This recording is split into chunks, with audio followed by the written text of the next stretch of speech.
If you enjoy the video, make sure you like, share, comment, and subscribe.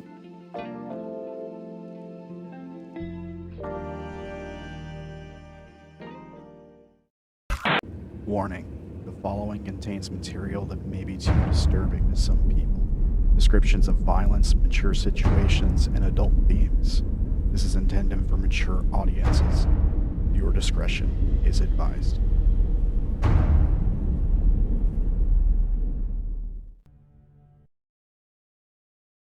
So who wants to talk about what happened last time?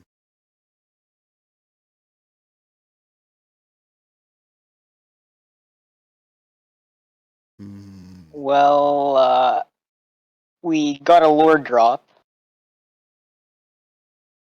Yeah, something like that. See, someone has reacted to the changes to the B team title screen with the O face. Ritual thing, and then Havoc stole the orb, and we spent most of the session trying to get him back. Yeah, where was that? Oh. Not my fault. Yeah, not his fault, guys.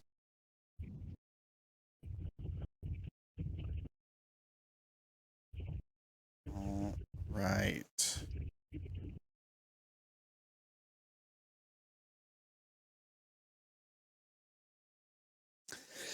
So, still think everybody's here. It's Ferdy here. It's Ella here. They're in the Discord, but Ella's making tea, she says. oh, okay. Sorry. I'm finishing my donut. That's important. So It is. Yeah, so we got to see firsthand what Leviathan was like last time through Meryn's eyes, mostly. We got to learn who Leviathan is. So, fun fact, this demon was based on Leviathan from the Bible, the demon Leviathan. That is where the black and white image came from.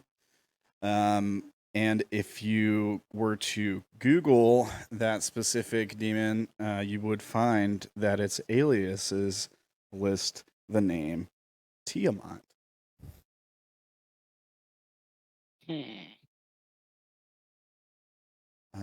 Wait, what? Yes. Is it Really?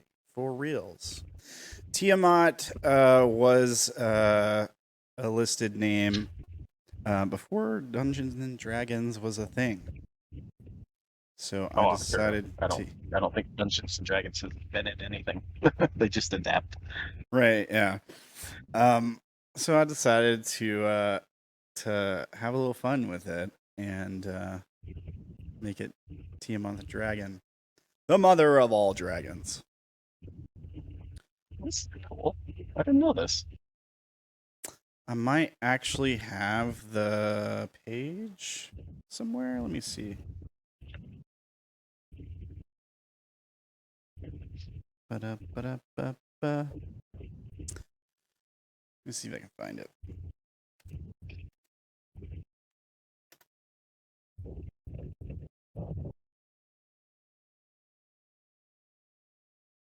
Here.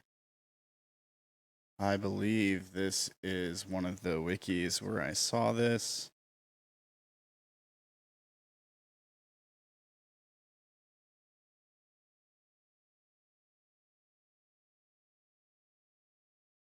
Maybe this isn't the...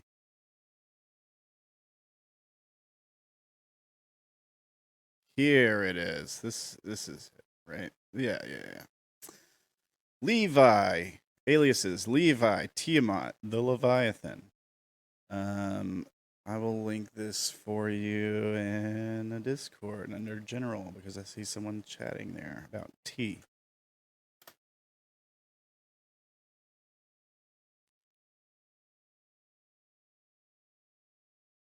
This is just one of the pages. And you should be able to see right under the picture there, it has a link for Tiamat. Its roots in Judaism and Old Hebrew. All right. So we got to learn a little bit about Levi last time. And basically, Meryn has joined the council. Everyone else is sort of meeting up for the grand finale showdown. Are we joining? Are we fighting them to the death?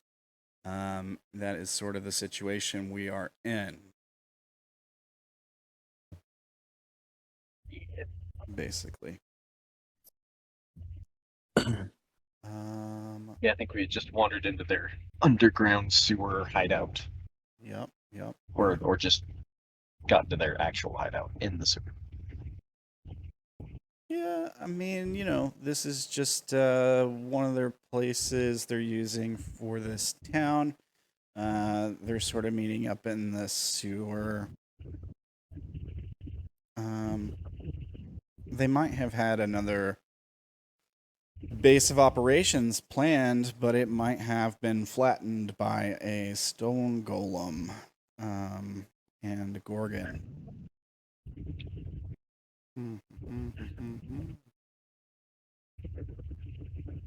100% Meryn's fault. Absolutely. Yeah, totally. So we're all on the same page. Absolutely.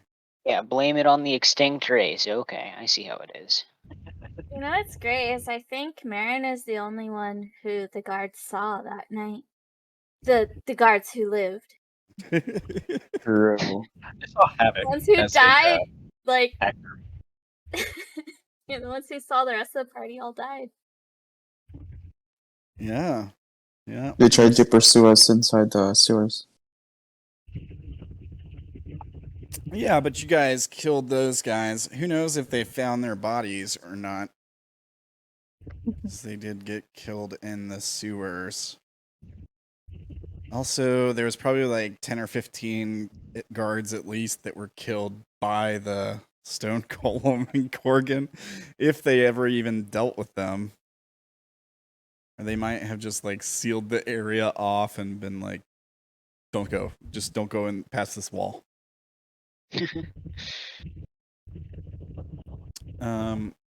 Okay. So why don't we just put you guys right where we left off here. Now, you may be thinking to yourself, why is there's two shadow havocs on the screen? And to that I say, yes, there is 2 shadow havocs on the screen. That's not odd at all, right? When our doppelganger friend. Yes. Nice. Also, Kieran and Sadikis showed up with this priest that was sort of rounded up to basically take a look at Havoc, see if there's a claim on his soul or what have you. Yeah. And other than that, everybody else is sort of, I guess, waiting on you guys to take part in the ritual. Spoiler alert, there isn't. Do what? I said spoiler alert, there isn't a claim. We'll see about that. Yeah. There's definitely something weird going on with Havoc. Can't prove that. We got a little bit of a peek at that last session. But yeah, I guess we'll see what happens. So, All right. we cut back in right where we left off. You guys are in the sewers of the Stone or Jade district in Namvan Kosaten. eerily lit by a few torches up in this area that they've sort of carved out. What do you guys want to do?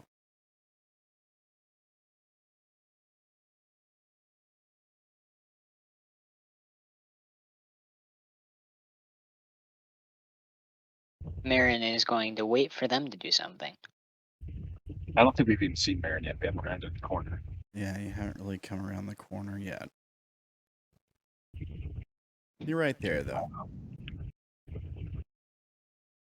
Yeah, we're just going in. I think we had already kind of done our last minute talks before this anyway, so no reason to delay.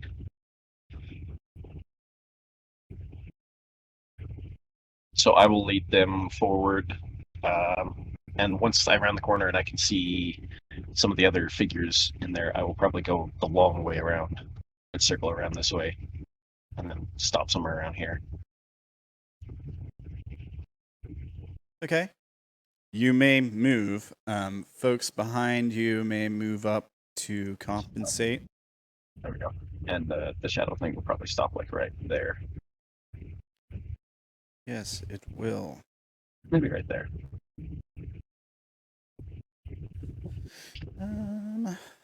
Garx is going to run along the ceiling and hang out over here for now.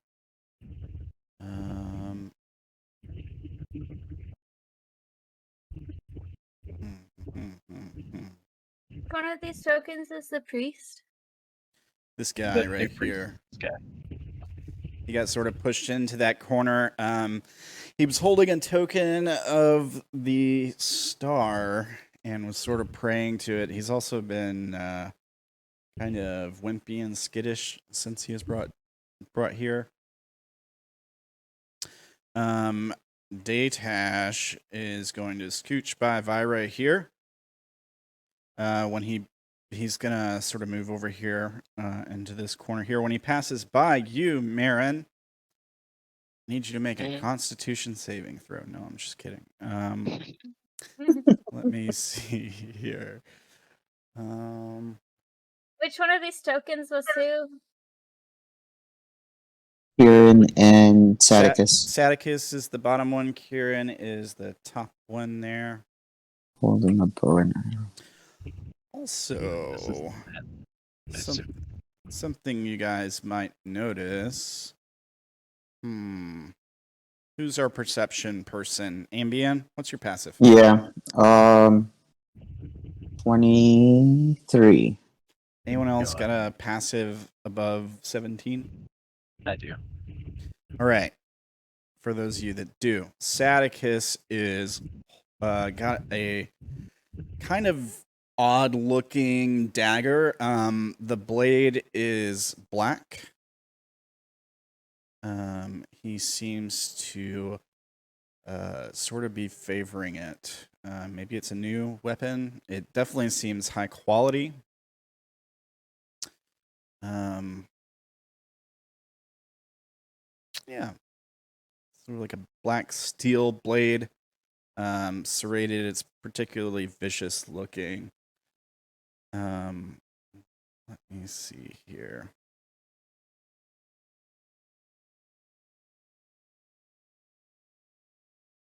Kieran. Where's your inventory, Kieran?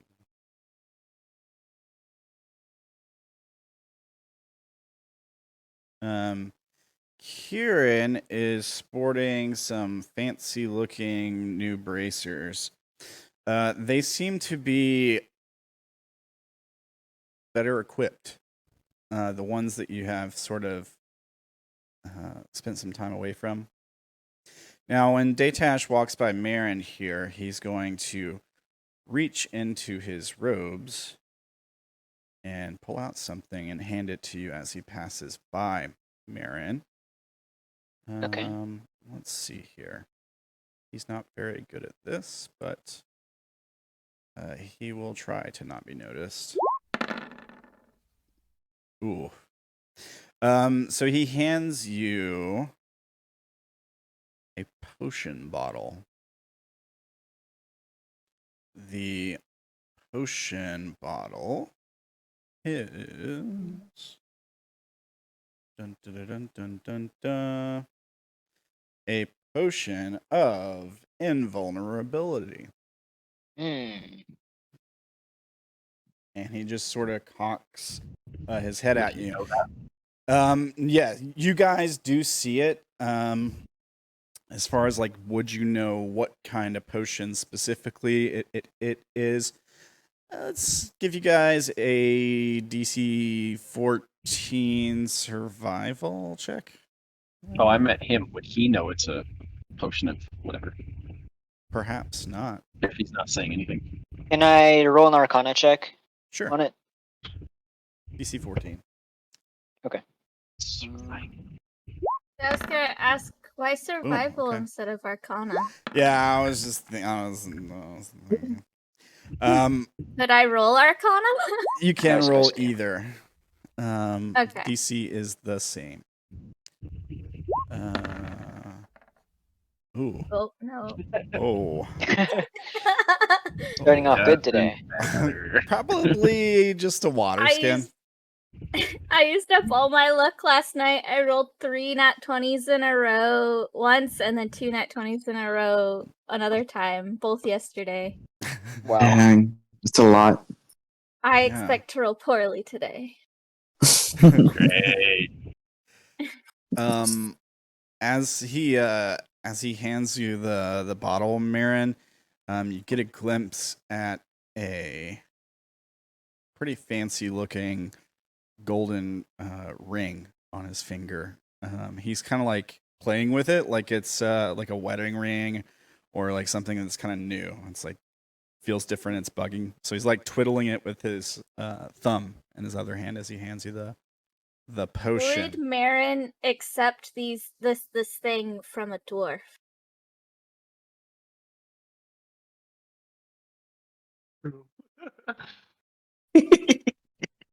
Doesn't he hate dwarves? Dwarf He hates races it when dwarves try to copy gnomish technology. Would potions be a big gnomish thing? Not really. Probably not like particularly. Okay, so then he'll probably gnomish. take it. If it was specifically technology from the gnomes, kind of copied poorly by the dwarves, then he wouldn't be happy about it, but he'll take a potion. Yeah, that was probably more the gnomes thing is like incorporating magic and tech. Like that's why the pistol, the gun set you off a little bit, I think. Yeah. Okay.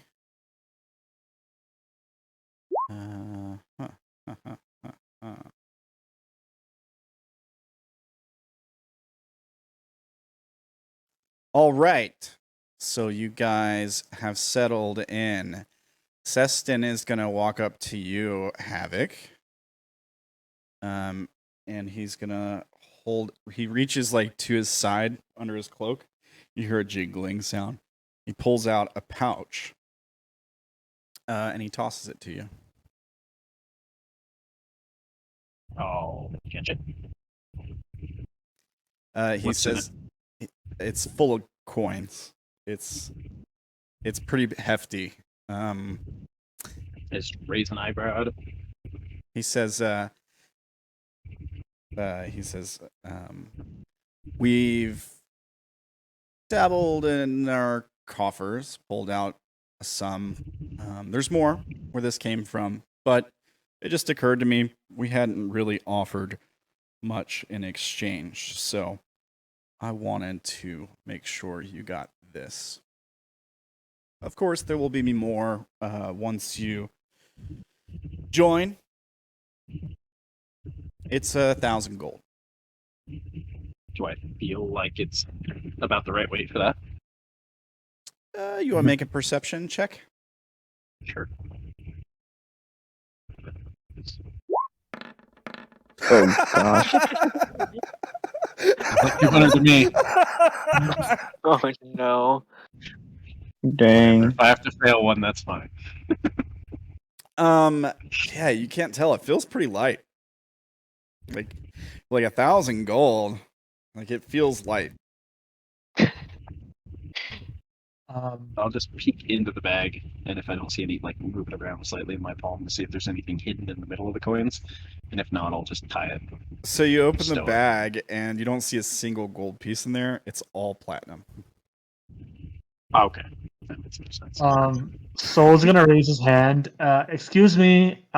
Do we each get one of those? He sort of looks at Soul and then looks back towards Havoc, and he says, "Oh, you're welcome to split that with your companions once you guys have sworn in, so to speak. We've got at least another 2 where that came from." Okay. So now what? Who's that guy? And I point to the priest. Yeah, he's just sort of like watching all of you, and he's like holding on to this pendant around his neck and sort of shaking. He seems very frightened and uneasy. Maybe he's sort of like taking cover behind this pillar here a bit. And what are you doing here, Meryn? Meryn is just standing quietly. Oh, no, he's talking to us. But I thought you were asking like out of character. No. I'm seeing what decisions that, and I wave my arm at the group, you're all going to make. I thought you were out of this. We'll see.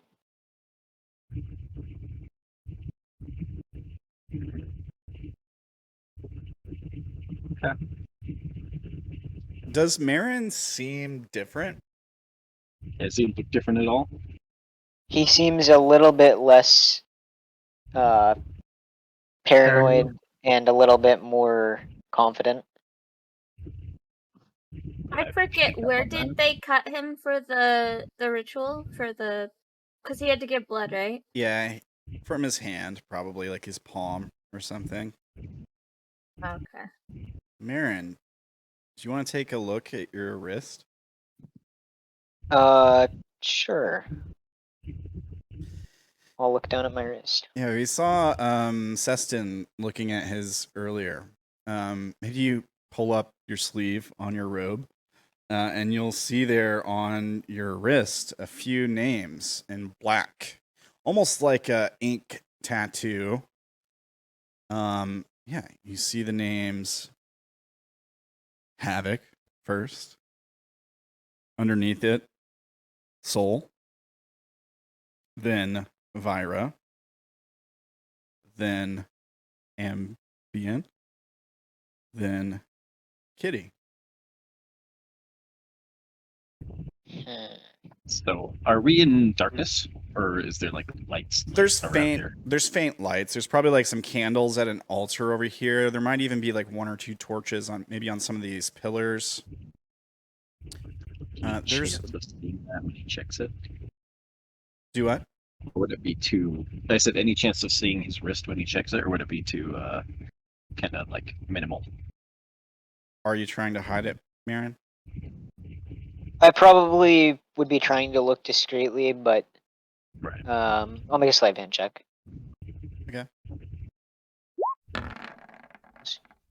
Oh, I assume I wouldn't be able to read the stuff, but maybe see the names.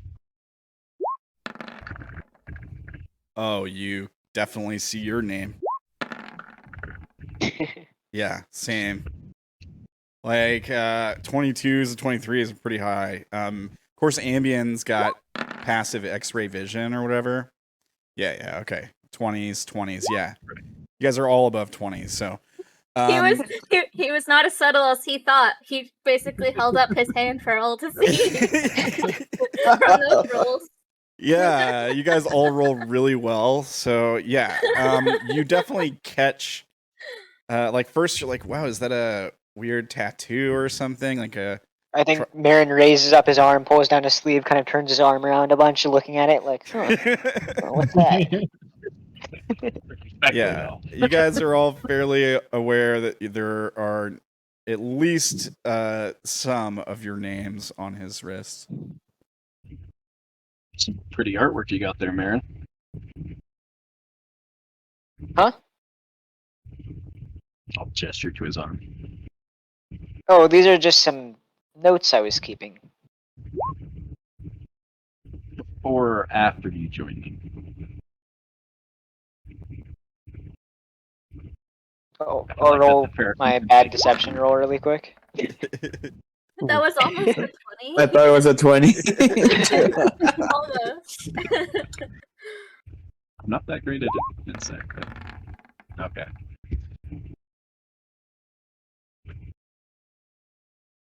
Oh, okay. Well, I think that's a fair assumption to make after the information we gleaned, right?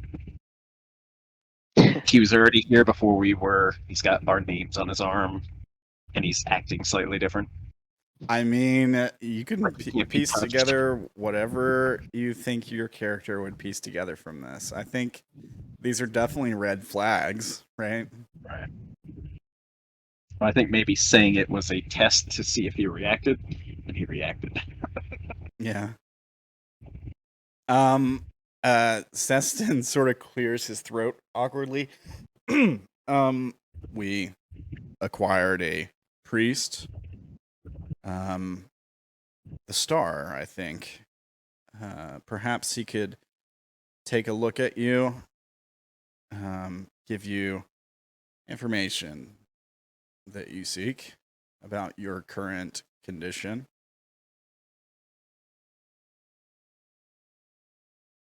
The priest sort of peeks out from behind the pillar. Sorry, were you wanting me to take a look at someone's soul? Their aura or karma, perhaps. Soul raises his hand and he goes, "I'm Soul. Do you need to look at me?"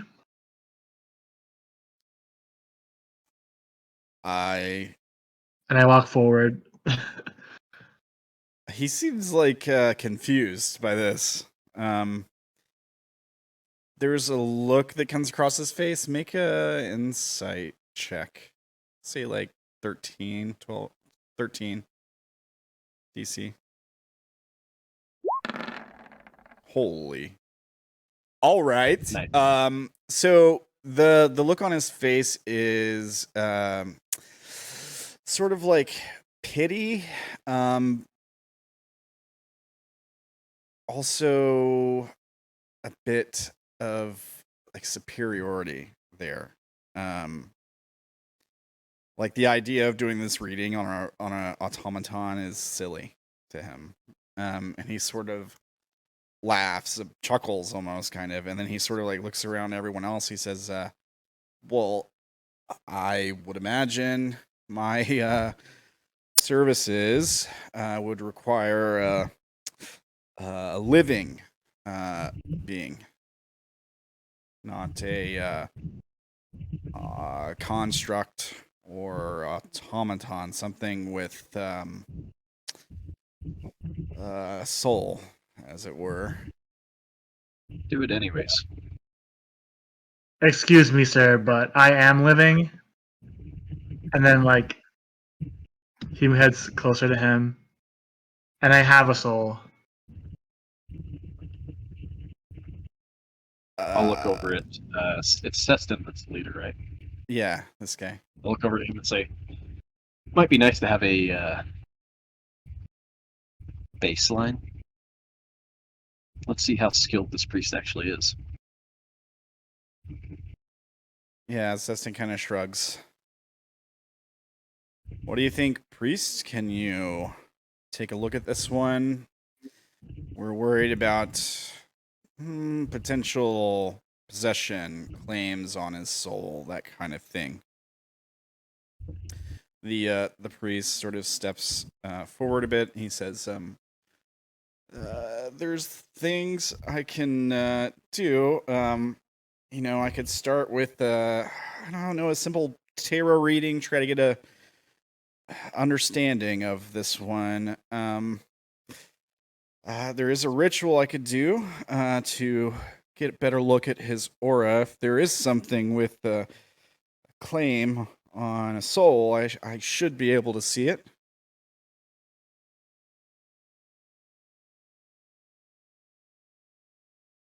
Oh, cool. Look at that. Less talking, more doing, priest. Right, okay. He approaches you. He sort of like takes a look at you. And he says, No, not me. Him. oh, this one then. Soul. And I point to Soul. Right. Okay. Havoc, are you sure we should trust this guy? I don't like him. No, not at all. He is a I guess we could dwarf. always kill him and get another priest if he doesn't feel like he can do it. Alright, there won't be any need for killing. I will do my best to help. Honest. Not a fighter, just trying to follow my path. Sure. He turns to Soul. Okay, I'm not very familiar with your kind. Warforged, correct? Yes. Okay. Can you tell me a little bit about how you became alive? Look, it's none of my business. Blasphemies being what they are. He kind of like rubs his forehead. Heresy, whatnot. I don't know about any heresy, but my mother, Beryl, she was a dwarf. I look at Meryn to see how he reacts and continue. He's just shaking his head. She created me and she gave me life. Now, she told me that I had a soul, and that's why she named me Soul. So I would rather believe her than you. I don't even know who you are.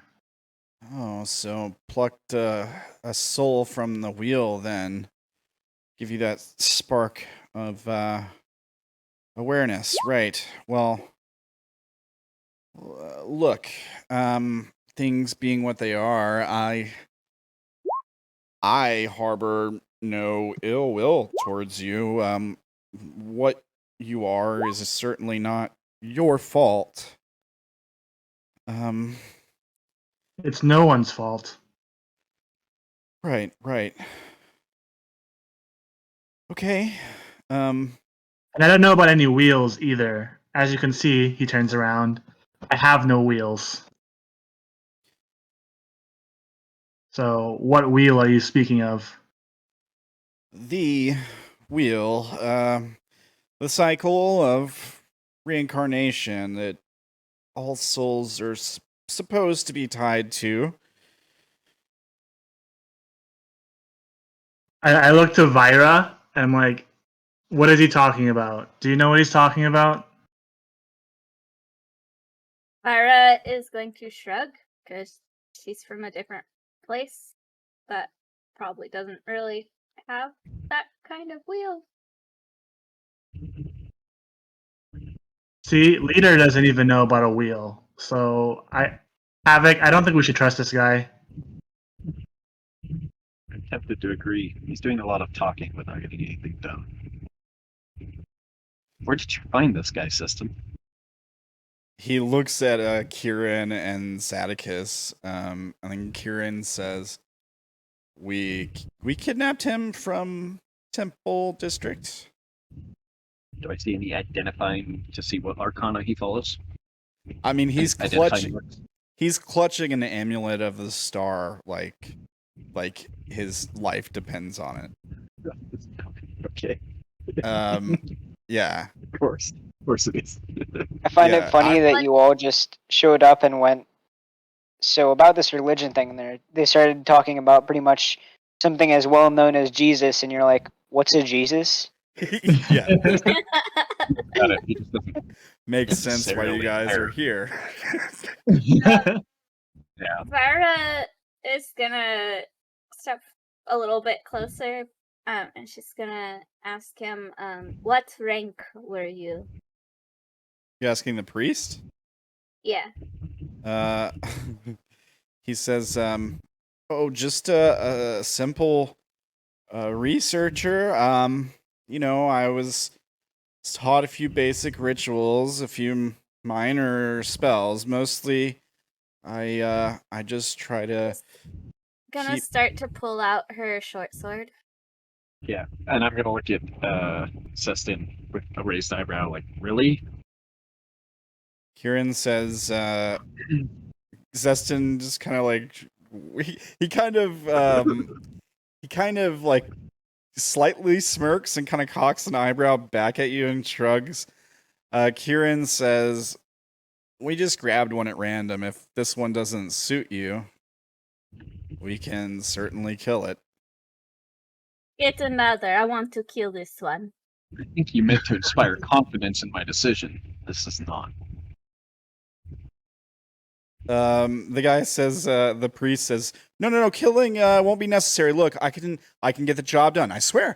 I won't require any reward. I simply wish to leave with my life. And he's like sort of stammering a bit. And It's not a very good answer. You're supposed to say you just want to be of service. absolutely. And stop talking, but start working. You're not doing. And she's gonna step forward with her short sword. Yeah, he starts reaching into his pockets, and he pulls out a weapon. No, it's a deck of cards. He says, "Oh, right. First things first. I just look. I just need to try to get a baseline for the person you are, the sort of energy that you attract. Please, just pick a card. It will help me understand your current standing on your journey." Okay. Soul's gonna come up to him, and he's going to grab the deck from him, sort of inspecting it a little bit. What are these cards supposed to do exactly? Careful. Okay. They're okay. You've never, right? Young. These are It's a deck of the Arcana. It's meant for. He's like holding a hand, like, please be careful with these. They're meant to give readings, give it some insight into your current path, with outlooks from the gods, ties to your soul, that sort of thing. So I'm just supposed to pick one then? This is the first step. Now, this isn't gonna tell me anything. This is just, again, for me to try to get a baseline reading of who you are. Soul's gonna basically pick like 4 cards, the top 4 cards. Yeah, he just starts drawing cards. Really, just one card would be plenty. We don't really need to go overboard. We're not looking for a past, present, future here. Just a basic idea, really. So do you want me to just pick one of these, or shuffle the cards, or? I've shuffled them. You're welcome to draw one if you like. And While this is going on, Meryn's gonna start heading towards the back of the room. I drew. Was that 5 wands? What is that? just place it. You should be able to place it on the. There he goes. There he is. Let's take a look at it. 5 of wands, huh? Wands are always kind of bad. You guys got a wand in the last reading. Usually they're kind of negative. Last time it wasn't so bad though. I mean, we read it in a positive way. Usually the 10 of wands is like represents like carrying a burden. That's typically what it means. But let's see what we get. Maybe we'll find a more positive outlook on this one. Let's see. I don't really do reversed meanings, so I just typically take the card right side up. All right. The Five of Wands depicts 5 men holding their own wands and brandishing them in the air, phrasing. Like with most fives in the tarot, it is about some kind of disagreement that is facing the querent. This disagreement can either be taken as a sign of conflict between the men, or that all of them are simply enjoying the adrenaline rush of the conflict, and that the competition amongst them is a good-natured rivalry, not anger. The relaxed way in which they seem to be holding their wands gives a sense that this argument may be one of show rather than a fierce one. From the image on the card, the symbolism of the Five of Wands suggests there's some form of conflict in your life.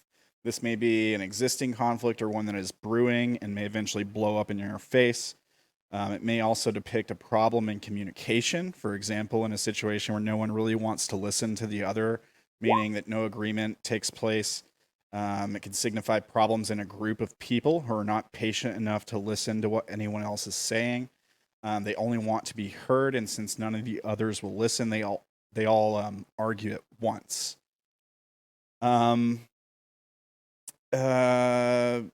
Much of this can be solved by taking the first step to initiate communication, suggesting that everyone airs out what they have to say one at a time.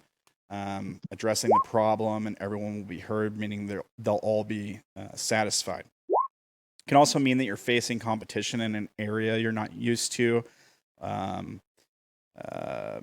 Maybe you'll meet people with similar abilities who pose a challenge, competitive challenge against you.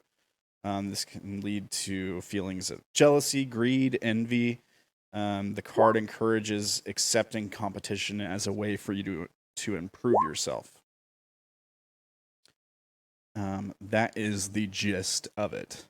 Did the priest say all that out loud, or is it just you explaining what the Five of Wands is? The priest probably would say some of that out loud. Now he's going to be stammering through it. But yeah, he might indeed say that out loud to you.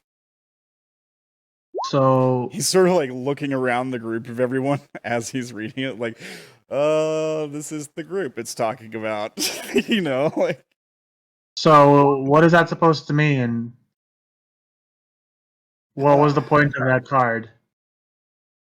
Just gives us a bit of an idea as to sort of where you stand in the world. It gets the he kind of like shakes his hands, gets the energy flowing for the ritual that typically comes next. I don't feel any energy flowing. Well, we haven't really started yet. The next. So what's next? Right. Have you ever meditated before, Soul? Every night I sort of just sit and think to myself. Does that count? Yeah, okay. So like deep, thoughtful introspection, right? That sort of thing. You could say that. Okay, right. Sure, okay. Okay, well, what I want you to do is just hold out your hands in front of you like this. He sort of like gestures, like holding out hands, palm up, just out in front of you. Okay, he does it. Okay, and he like holds his hands above yours, like palms down. So your palms are like facing each other. He's not touching your hands, but he's very close. And he sort of closes his eyes and sort of begins to pray, chant to himself slightly. He does this for a few moments. This is going to take like 10 minutes. If there's anything that anyone else wants to do while this is going on, you certainly can.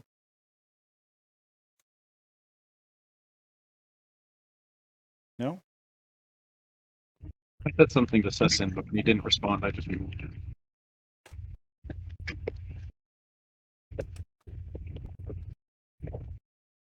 Give me a second here. It was just he moved behind him. Oh, you moved behind Seston? He moved behind. Or Havoc. Oops. Wait. What? What? Can you... Never mind. Don't worry about it. Seston moved here. Havoc was there. And he said, I don't like people behind me. And then when he didn't respond, he moved. Alright. Seston will move up there then. Sadicus is gonna make his way right here. Oh, actually, I take that back. Sadicus is gonna stay there. Kieran's gonna make her way over here. You see the shadow move once she moves.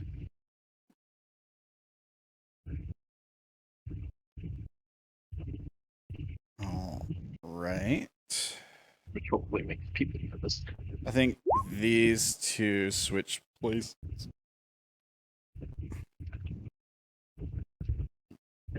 Vira's gonna complain about this one.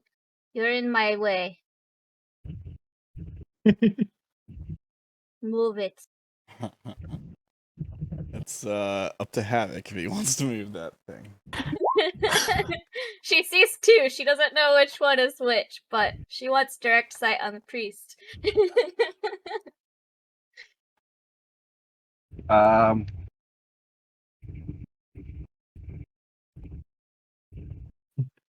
She'll pat the wall.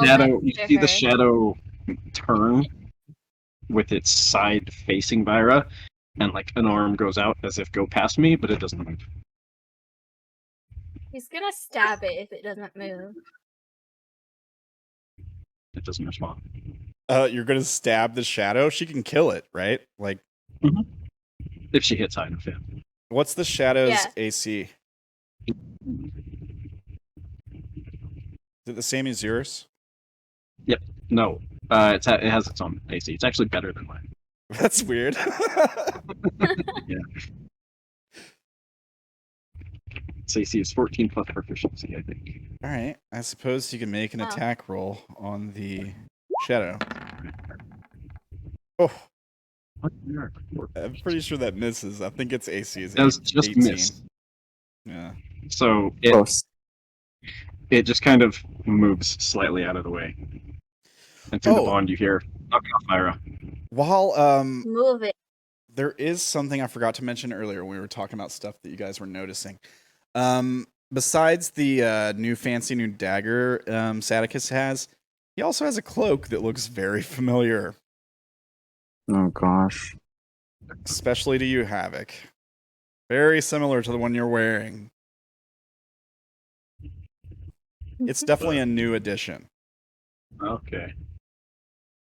Now, the thing is, when you guys go shopping for magic items, sometimes to keep things balanced, whatever you might be fighting will go shopping for magical items too. Now, I didn't just copy all your magic items, but that one item, I was like, all right, since it's a really good item, I was like, I gotta get it. I gotta give the same thing, that one, to somebody in the council, right? Thank you. I'll take that as a compliment. So, just let you be aware. Also, like, he was getting murderized really badly, so I kind of wanted to give him something to give him a little more survivability. So that's the thing. You definitely recognize it as a cloak of displacement, though. Wait, displacement? He doesn't have a cloak of displacement. No, I don't. I have a cloak of Elven kind. Oh, Elven kind. I thought you had a cloak of displacement. Somebody. Oh, that'd be way better. Somebody does, right? No one does. That would be cool. That would be nice, yeah. What does the cloak of Elvenkind do? It just gives you like stealth bonus? Yeah, advantage on stealth and disadvantage on perception against them. Right. I thought there was a thing where you had the cloak of displacement and you're like, okay, I got hit, so it's not active for the rest of the turn or something. No. None of us can afford cloak of displacement. It's a rare item. It's a rare item, but you guys were given permission to get rare items, right?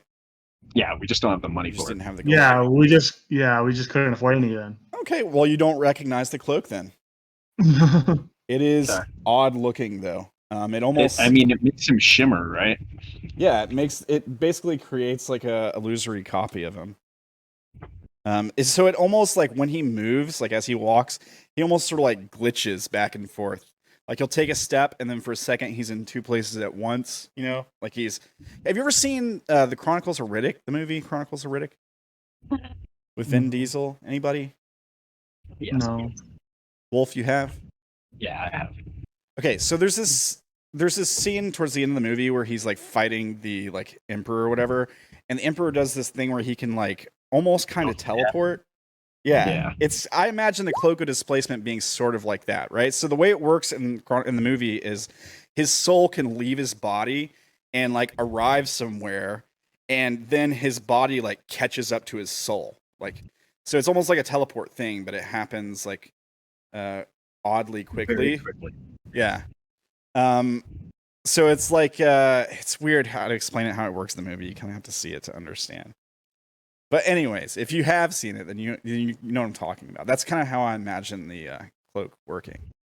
Think of it as like a almost like a mirror image, kind of. But it's like a step ahead of you. So wherever you're going to be, that's where it is. Sort of thing. Anyways, doesn't matter. You don't recognize the cloak. All right, but I do recognize some type of magical quality to him now that wasn't there before. Oh yeah, we all would, I assume. Yeah, pretty much everyone in the council has got something else going on that they didn't have before.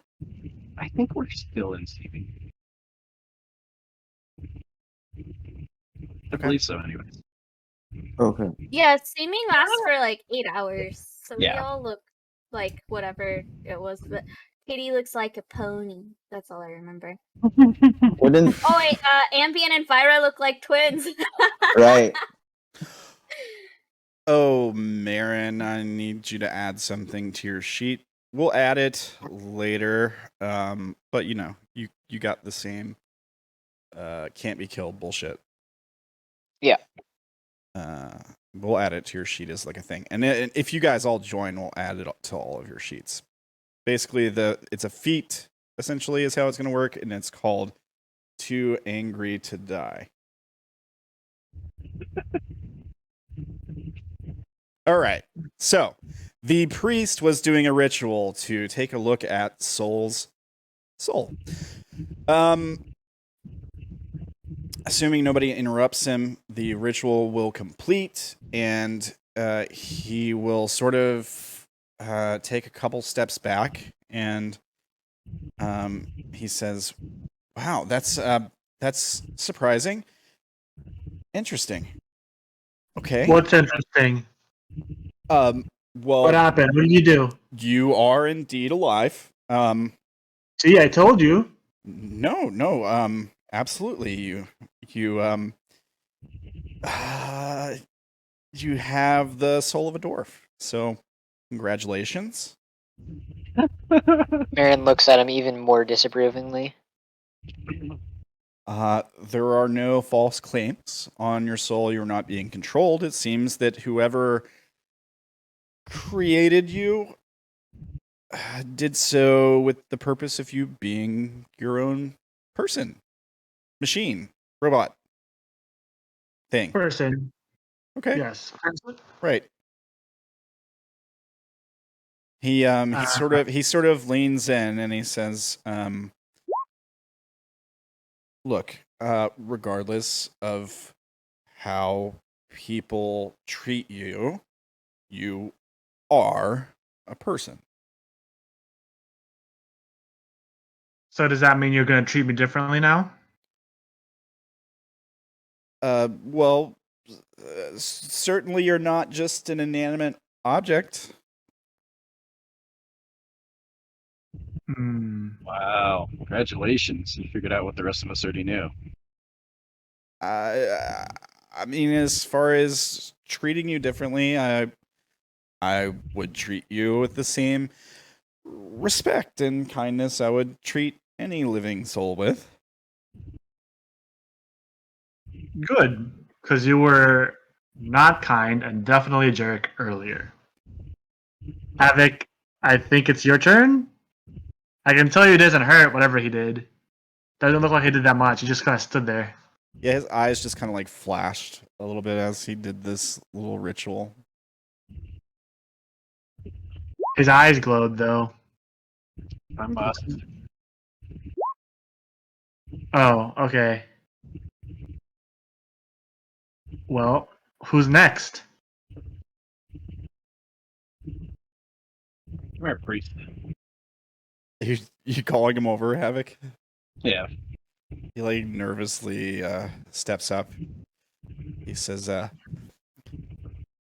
honestly, I've never met a tiefling before, but from what I understand, there are certain superstitions. I just want you to know that just like your friend here, you were also a person. And, you know, I don't think that you're born with any inclinations towards evil or anything. Sort of like chuckles nervously. No. I've just learned those. Do what you gotta do. Right. Okay. Okay, so first things first. Pick a card. Havoc moves his eyes. Now, Wolf, I'm gonna let you decide here. If you want to pick a card, you can. But there may be other potentials for what happens. Is the card you draw a card that's not even in the deck of the Arcana somehow? Is the card you want me to pick a card that I think would fit really well? I can do that. Or do you just get a blank card somehow? Something that shouldn't happen. Up to you. Those sound fun. How about a D3?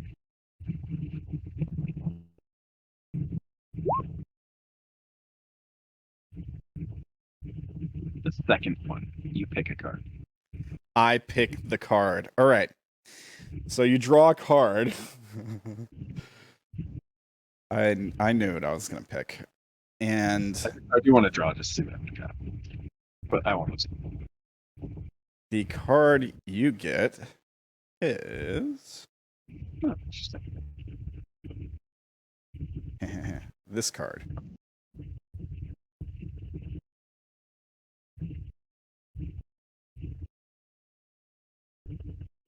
And there's sort of a weird kind of confusion from the priest. He says, the Emperor. Interesting. I wouldn't have guessed this one for you. What did you guess for him then? Like, I just didn't see your friend here as like the savior of mankind kind of figure, as like an authoritative kind of figure.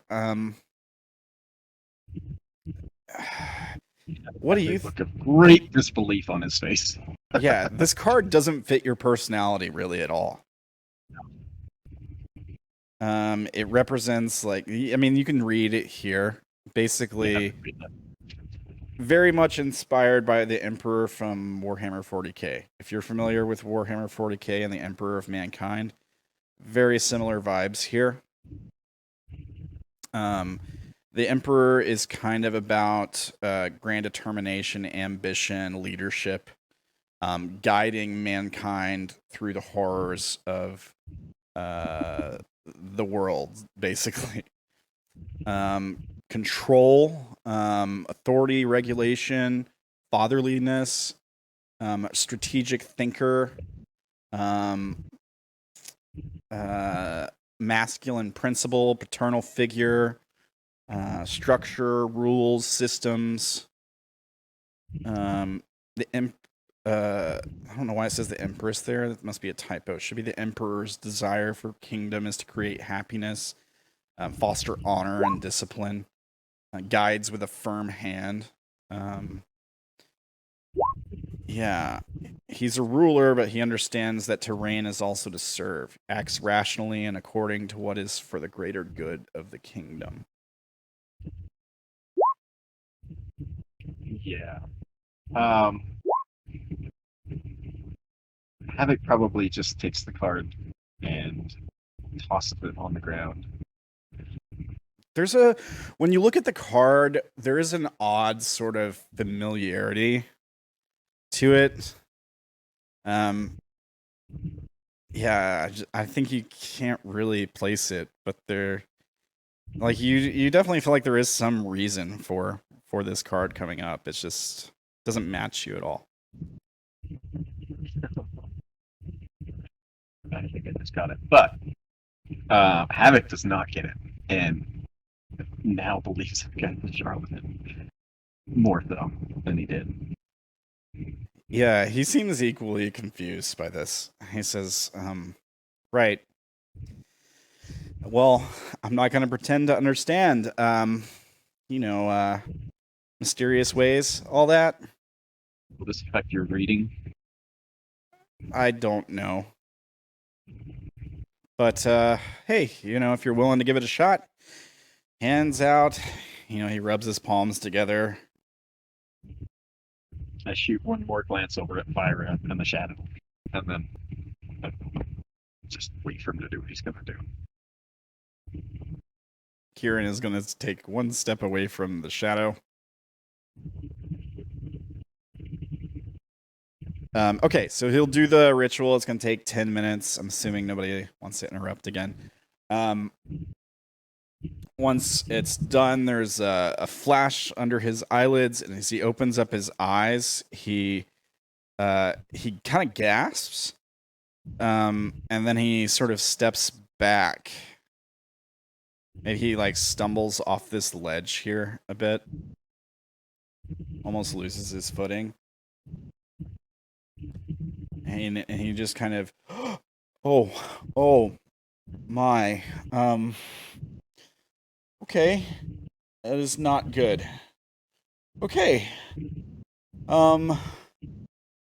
okay, and then he starts to, hang on, let me see if he fails.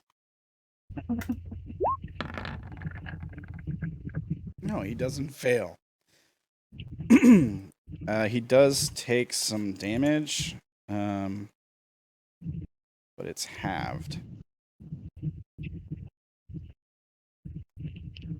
If it's more than 10, he dies, just so you guys know. Damage just from looking at me. Okay. So here's what happens. He's sort of gasped, he steps back, he almost stumbles, and he's, oh my, and then his nose just starts bleeding. It's just a fountain. I mean, it just erupts down the front of his robes. He grabs at his face to stop the bleeding and sort of steps back. Oh my goodness. There's definitely some ill will here for sure. It's odd. It's a different sort of thing. I was expecting possession at first, but it's different. He's holding his nose. There's definitely an influence from the void here, certainly, but it's unlike anything I've ever seen. He sort of kind of steps back. He says, what has happened to you? You shouldn't exist. It's a very simple question. Is my soul my own or not? Well, there is some kind of claim on it, some connection, but it doesn't seem to be. It doesn't seem to be taking direct ownership, if that's what you're asking. But it does hold some influence over you. That much is certain. What does? Whatever it is,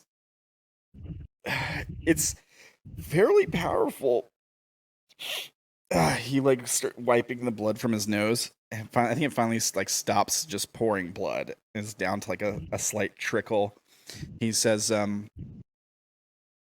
something powerful. Never seen a simple demon do that. Surely they would try to kill me, but I think they were holding back on that one. Sort of a warning for putting my nose where it doesn't belong, I think. Right. One more reading to do. Okay. He sort of looks around nervously. I look back at Meryn.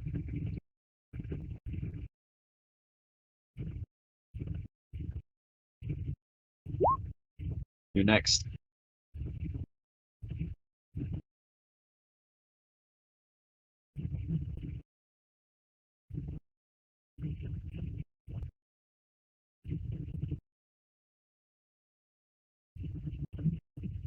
Tim?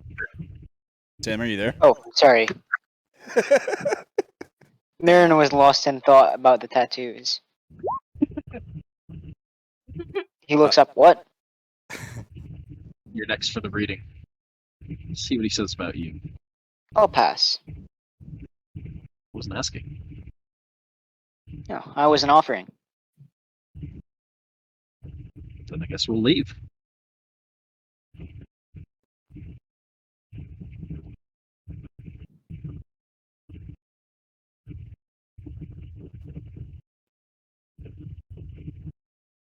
Anything? Meryn looks at Sessin and then at Sadicus.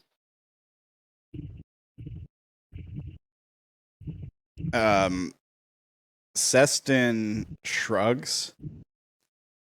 Sadicus just sort of shakes his head and walks over here.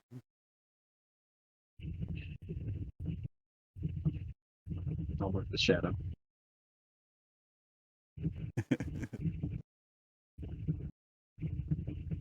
Right.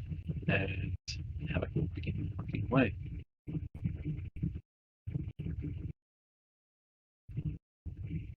Can I kill it now? The priest? Yes. Yeah, I don't trust what he said anyways. And apparently we can't confirm. Confirm what? Well, he didn't see anything with Soul, but he didn't expect to see anything. After everything we've said, I'm sure he expected to see something in me. Meryn should be a mystery.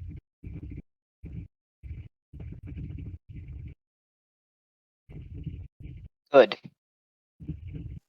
He says, I'll do the reading on your young friend here.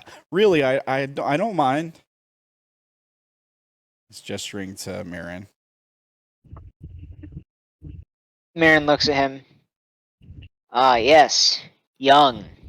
Young with a huge beard and Yeah, he doesn't know what a gnome is, so. Your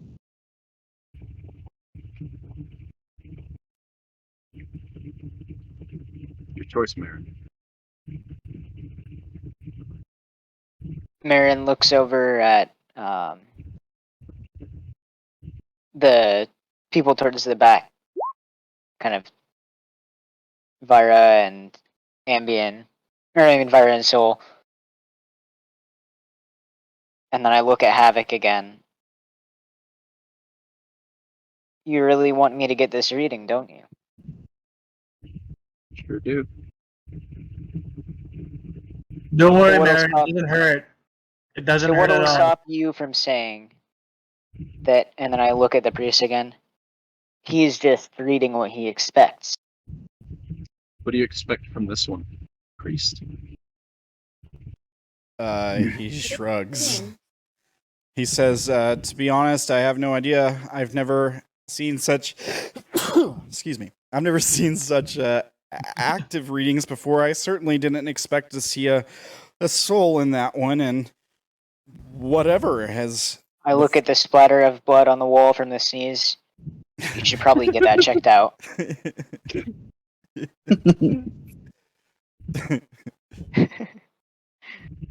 You want See? to test? We can see what he sees in me.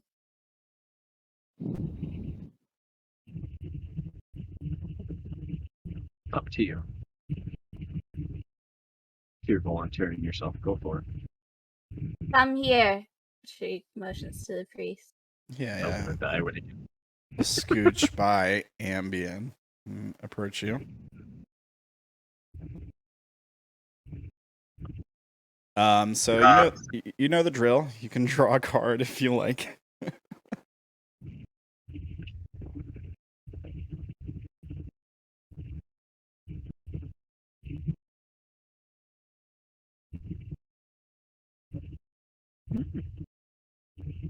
The High Priestess. Like, wasn't Oh. that before? No, this one hasn't come up today, but I think it did come up in a reading recently. It didn't come up in the reading. It was the Empress? fortune teller was trying to show Orlin what the High Priestess looked like, I think. Okay. Because she was comparing her to Oberon. Okay. This is an odd card for Vira. The High Priestess represents in prioritizing intuition over intellect, so subconscious subconscious over the conscious mind. Mystery, stillness. Her appearance suggests it's time to retreat and reflect upon the situation. Trust your inner instincts to guide you through it.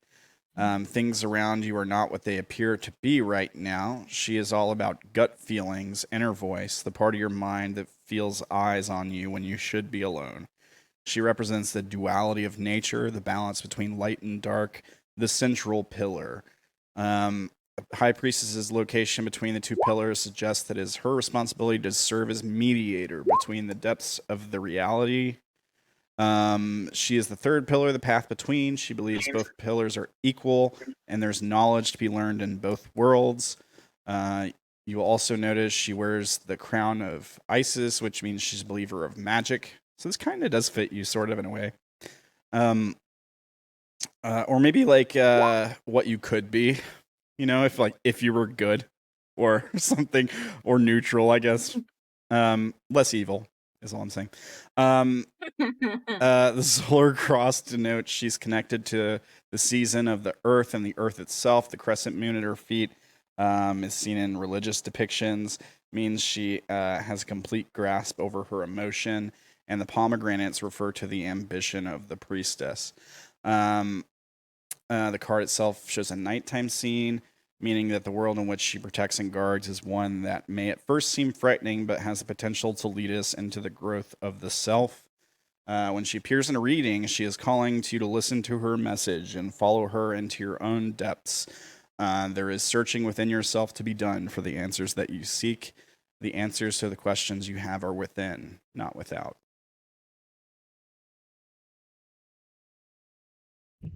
I just want to get my oh boy in before it happens. Kind of like the only way out is in kind of deal. If you're into Zen bullshit. Say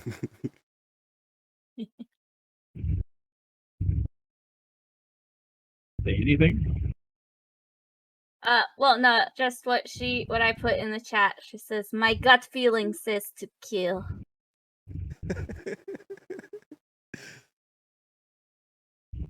Keep going, priest. All right. Okay, so he'll do the hands out ritual, like what is it, like soul sight or whatever you want to call it. So here's a question for you, Ella. Does Vira have a soul? Yes. Okay. I don't know why she wouldn't. Fair enough. I just thought I'd ask just in case you didn't want her to for some reason. Is it like a stained soul? Is it is there like anything that might, like, what might he see when he looks at who you really are? Very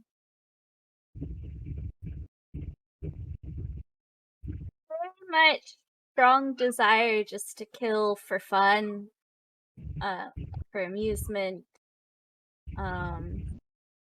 It's an evil soul. It's an evil soul. Yeah. I don't know. There's strong hatred for certain things, so I don't know if he would pick up on that, but I think he picks up on the fact that you were violent. I mean, he doesn't react out of fear like he did with Havoc. He's probably met his fair share of evil people, or people that have done evil things at least. I think he just sort of kind of shakes his head. Killer, this one. Rage that knows no bounds. I think perhaps you are right where you need to be. Is it after the second part of the, like after the ritual, or is this before, just after the tarot reading? This is after the ritual, when his eyes flash and that kind of thing.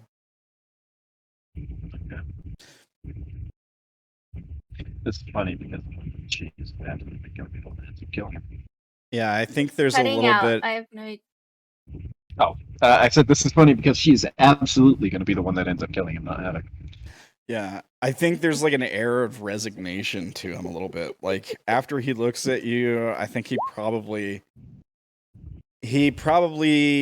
comes to the conclusion that he's not getting out of this alive, no matter what he does. And there's just sort of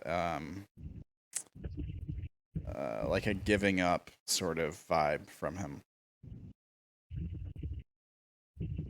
So when he's done giving her the information he gets from her, she's gonna look at Havoc. Are you happy? Happy? Never. Satisfied? Sure. I kill him now. His usefulness is over. I'll look back at Dustin. Any reason not to? Well, I was going to leave it up to you all anyway. The fewer witnesses, the better, obviously. The moment he says that, she moves to stab the guy. Yeah, okay. I mean, It's not true. his AC is 10 and he has 5 hit points left. Do you want to make an attack, or we can just be like, yeah, how do you want to kill him? Just a second. I wanna read one of my spells. I think I can apply it to my short sword.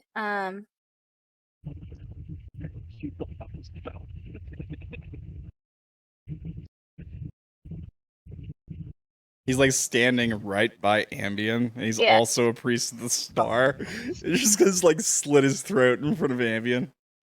Like, he hasn't reacted to that at all. Yeah, his blood's just gonna like pour out and like spray all over Ambien's robes or something. Never mind. The spell I was gonna apply to it is to attack another person at the same time.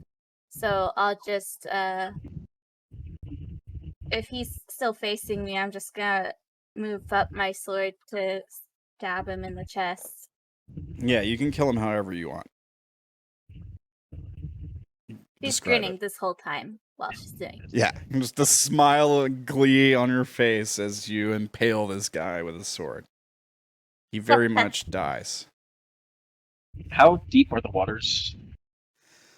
Here they're maybe a foot deep at most. Okay. If he has anything that might be useful, she'll look at Soul, but she's looking like she's getting ready to toss him into the waters. Yeah, I was about to say Soul's probably gonna go through his body to see if he has anything. Maybe like a card that gets him into like the inner rings or something. If there's such a thing. I mean, they don't carry like driver's licenses, but his amulet might be enough to get you in. Yeah. Do you want his cards, Ambien? So I'll probably take that if Vira gives it to him. I rip Vira's just gonna let Soul loot the body and then she's gonna dump it, so. He also has 43 silver. He has a prayer book, like a basic prayer book. It's not like a spell book or anything. And it's like a note to his family or something, you know, like some. Sure. Yeah, I mean, he's just a pretty basic low level pleb. Okay, well, Soul will take the amulet and the prayer book and the silver, Okay.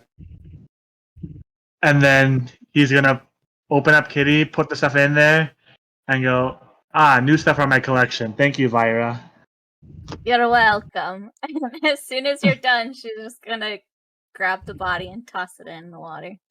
Yeah, okay. So you toss the body in the water, it slowly starts to drift down this direction, maybe. She's gonna watch it because she heard that there was things living in there and she wants to see if one of the things comes to retrieve the body. They will. It'll take a little bit because he's got to, you know, he's drifting very slowly, but eventually he goes around this corner. And when he gets to, you lose sight of him. Then a few minutes later, you hear some splashing noises. Let me see if there's anything else crazy that these creatures might do. While you do that, the bond Havoc to Ambien says, "You have a problem with what happened?" What do you mean? Okay, all your minds are filled with the images of the priest's body being torn apart by tentacles. Like you see it in your mind. Vira's grinning. You have no ability to respond or anything. But yeah, that's just something that you get to see in your mind's eye. Havoc, was that you? Not me this time. What was that? I would guess whatever we were warned about. And Vira's gonna look at Seston for answers. He says, right. Otyugs. Filthy things. But they make decent guard dogs. Not trained, but if you just know how to avoid them. Do they always share their feeding with those around the area? They tend to use it as a way to communicate or to try and lure prey in. How far can it reach? Can it people up there? She points up to the ceiling of the sewers. Can they see these images? He shakes his head. No, as far as we can tell, the distance on this is somewhere around 30 to 40 yards or so. About 100 feet. Good.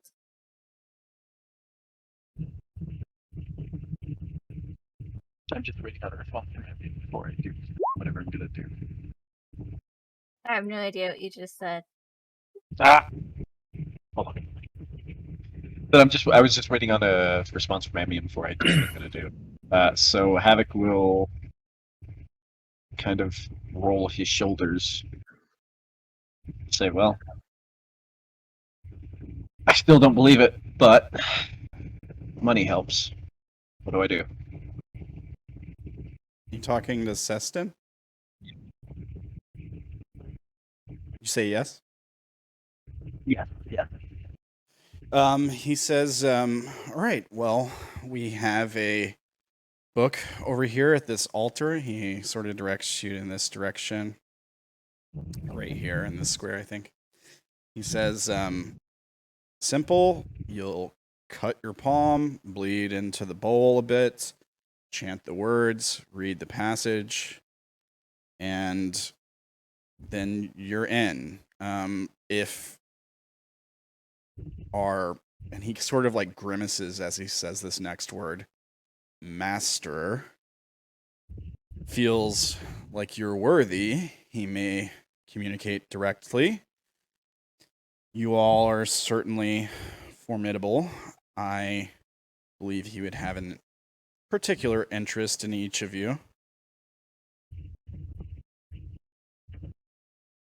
Simple enough, I guess. And you need all of us to do this. Who wants to go first? And he looks back towards the group. Oh, Ella's internet died. Oh no! Good Well, time she's- for it. She's still in Discord. It probably hasn't disconnected yet. Discord takes like 40 seconds. Man. So like, while we're waiting for a second, I'm really interested in seeing Vira's. I mean, I'm really interested in seeing all of your interactions with Leviathan because they're all going to be very different. But Vira's is one I'm kind of looking forward to. Havoc's too, and Ambien's really, and Souls. But the thing is, like, Vira's almost like the ideal member. like Leviathan isn't gonna try to change Vira, right?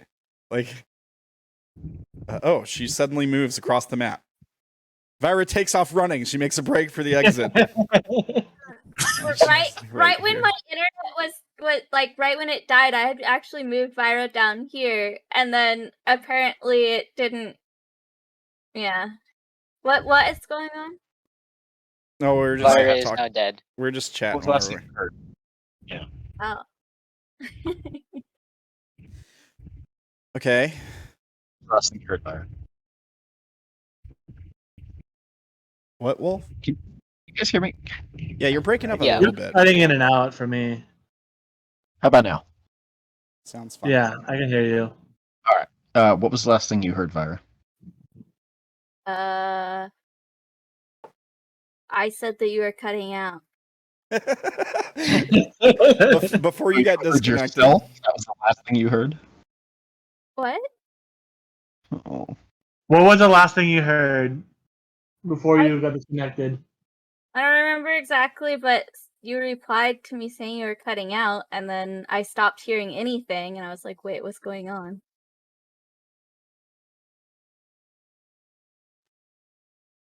He basically he asked about the ritual, right? Like what to do, and then I think he sort of like pitched it to you, like what do you want to do, kind of thing. I think. Oh, so Wolf what's is the ritual? reconnecting. So, Seston told Havoc the ritual was to like cut your palm, bleed into a bowl, and read a passage from their like Necronomicon or whatever, basically. What if you can't read? And I mean, they'll teach you how to read it, but I mean, I think you can all. I think you can all read.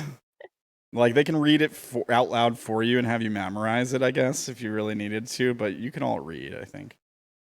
Yeah, she can read. She just is making it hard on them. Yeah. I'm trying to think of what else happened there that you might have missed. Said that apparently we all need to do it, and I looked back at the group and asked who wants to go first. Oh yeah, well the council has like made it very clear they're only interested in Havoc. But like the rest of you want to join, you get out of the hit on you, right? Like they won't have to kill the rest of you if you join them. Either join or die. I thought So. you go first so they can do combat. What? Your demon and Leviathan. I thought you go first. Maybe your demon will kill Leviathan fast, then the rest of us don't have to. I wouldn't count on that. It's too bad you guys killed the priest. He could have like done a thing us to more. talk directly to what is going on with Havoc, but he is not Right. doing that. So But I was like, meh. Vira was itching to kill him since he started talking more than working. I have a very good feeling that card was not for Havoc. I'm going to turn to Ambien and say, why don't you go first? Why me? I don't even want to join this. I am leader. I can go first. I agree. Leader should go first. Vira rolls her eyes at Havoc.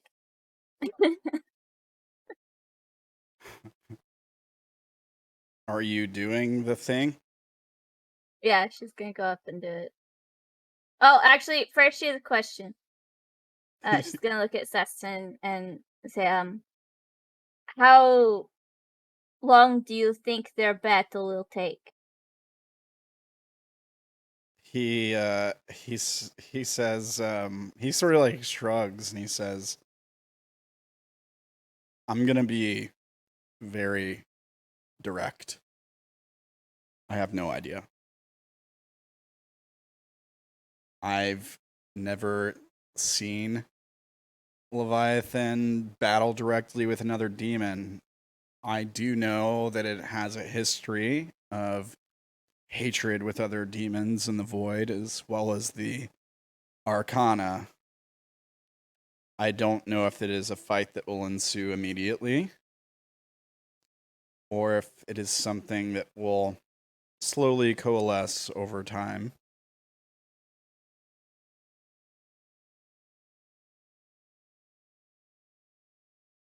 How often does this group meet? Are you talking about the council? Yes. He says, mostly we travel together, get a job from time to time. Other than that, outside the jobs, you are free to do whatever you like. We mostly use the work as a way to fund personal endeavors. He sort of like tilts his head towards Sadicus and then towards Kieran.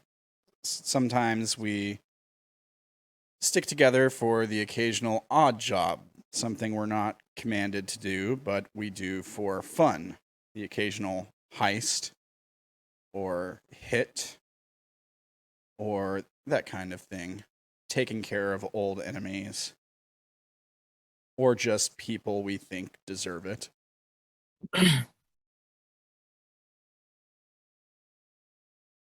So if when we join, we will always travel with you. It wouldn't be necessary to always travel with us, but Almost always travel with you. when we're not on a job, you would be free to do as you wish. I want to know where you all are at all times. This works. We will always stay together. The arrangement gonna have to be. Sorry to intrude you, Vira, but I'd rather do this ritual first.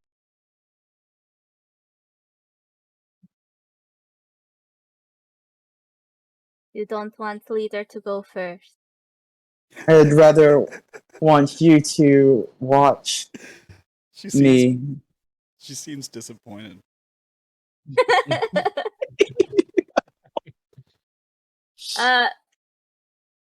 Fine.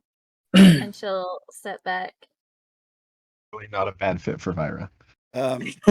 Sadicus was like, he seemed almost kind of giddy there for a minute when it looked like Vira was going to go.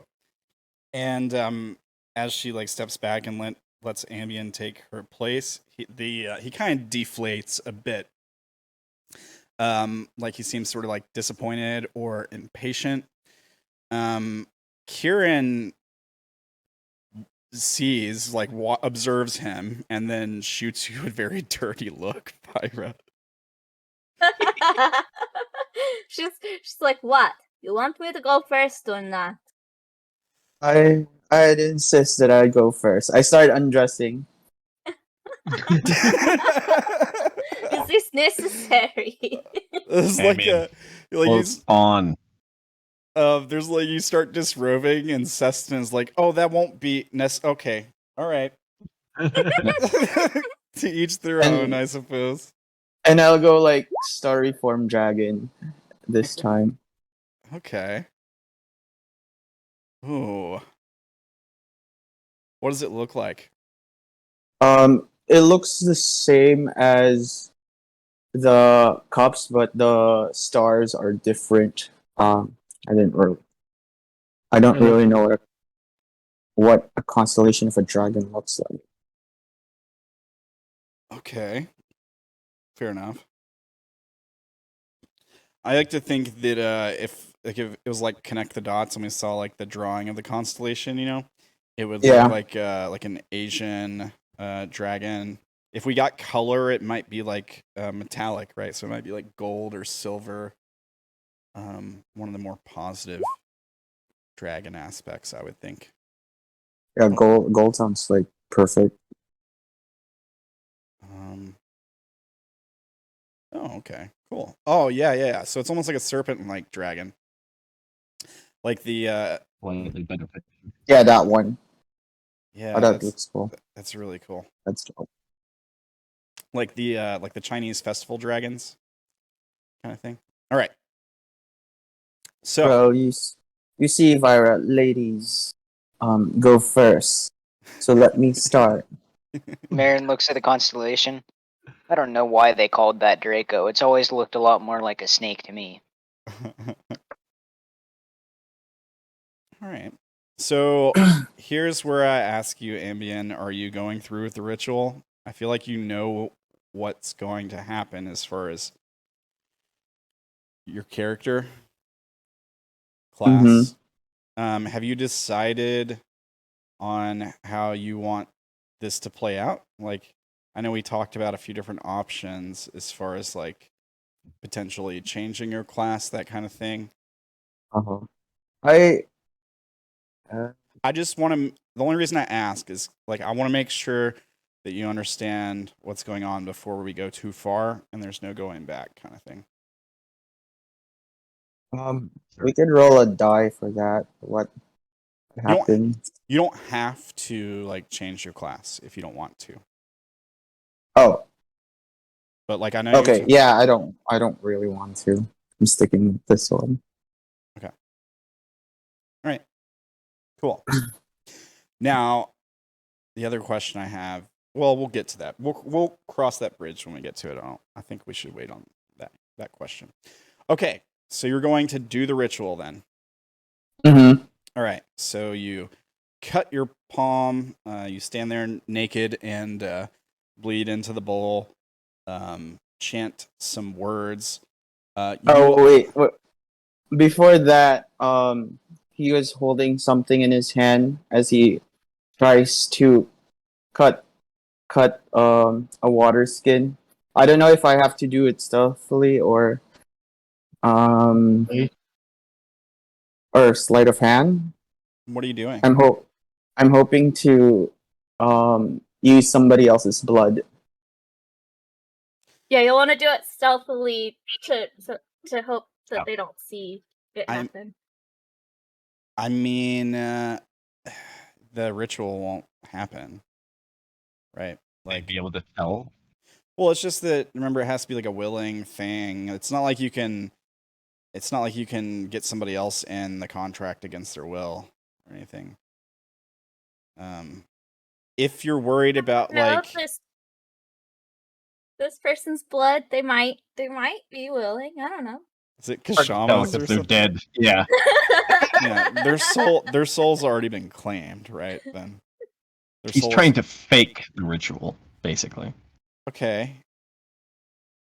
Well, considering what happens when the ritual works, I think it would be pretty obvious if you faked it. You don't know that. Would they know that it was going to be obvious when they faked it? What? Yeah, see, the problem is you guys had Ambien go first instead of Vira, so they don't know how to fake it. Yeah. Well, otherwise it's going to be a suicide mission. Here's what I'm like. Ambien, you're sort of a special case here because you have an Arcana looking out for you. So, like, I mean, the star told you they're gonna leave the light on for you, so to speak. They're not gonna let you, like, Venture off alone. yeah, they're gonna help you disguise yourself. Like, you can go through the ritual basically properly, and the star is gonna have your back. Okay. To the point where we'll see. Like, we'll see what happens from an RP standpoint. But like, if you don't want to change your class at all, and you want to stay with the star and everything, we can figure that out. All right. So even when I put a drop of Kishama's blood, nothing happens, right? Yeah. So I just look around. You chant the words, and is it done? Seston like squints his eyes at you, and he says, "I don't think you did it right. Something should be happening." It's the check now. I guess you want to make your sleight of hand check.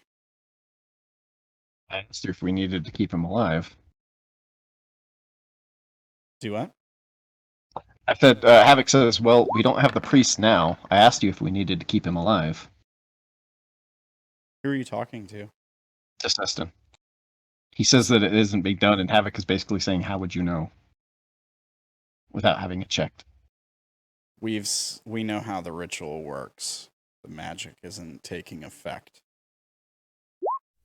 Oops, I rolled that in private. It was a 12, but I'll re-roll it. It's fine. Might be a 1. 12 again. Okay. Yeah. Yeah. So he says, Seston says, you might want to use your own blood. But I don't. It's not the time of the month. God. Cute. All right. I take a dagger and then I slice my hand. All right. Drop of blood. You take like 1 hit point of damage or whatever. Meryn, go ahead and mark a hit point off for the dagger cutting. All right. So you do the ritual. Didn't I do the ritual yesterday? Oh yeah. Yeah, you he long did it rested. before the long rest. Yeah, you did So long Yeah, he's so I'd have fine. it. Okay. Okay, so you do the ritual. The candles around the altar start to flicker. The torches flicker in the room.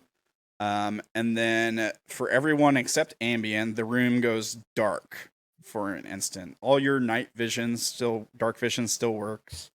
So some of you can still see when this happens.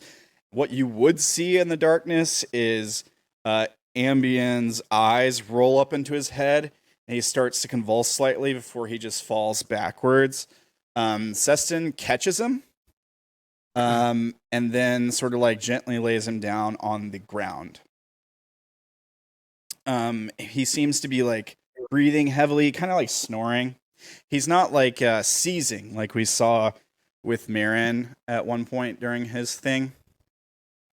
But yeah, he seems to be in an altered state of consciousness, I suppose. Okay. Let's see here. When does he wake up? We'll find out in a minute.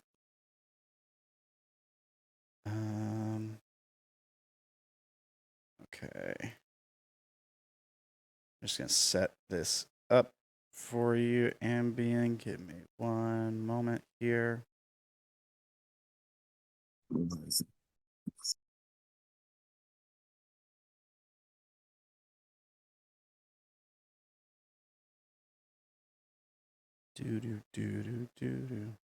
Okay.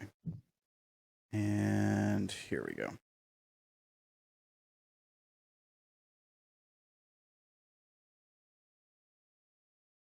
All right. All right. Let me pull you guys over there. Oops. There we go. Now, some of you guys may be in the same situation where You are with Meryn, seen in the void, where you can't see anything. It is the same map. You can watch on stream if you like. Okay. Ambien, you find yourself in darkness. The air is extremely hot. It is hard to breathe. Gravity is pushing on you. It strains your body simply to stand upright here. It is almost painful. The air is so warm that it burns your nose. And you have dark vision, right? Yeah, 300 feet. Okay, so you're standing on this single like obsidian rock. You hear the sound of liquid lapping at the edges of the rock, and it is just darkness in every direction. While it's dark, I'm gonna draw the mystical power of night to rise into the air with my steps of night. Okay. So I float. All right. Can I move around? I mean, yeah, you can. I try to check the surrounding areas if I can see anything. It's just blackness in every direction. Oh, okay. The water seems to go on forever. Like you have this one respite of like land in this place. I mean, certainly more than 300 feet in every direction. Okay. I mean, you are free to move around and stuff if you like. Okay. Just not a whole lot to see here.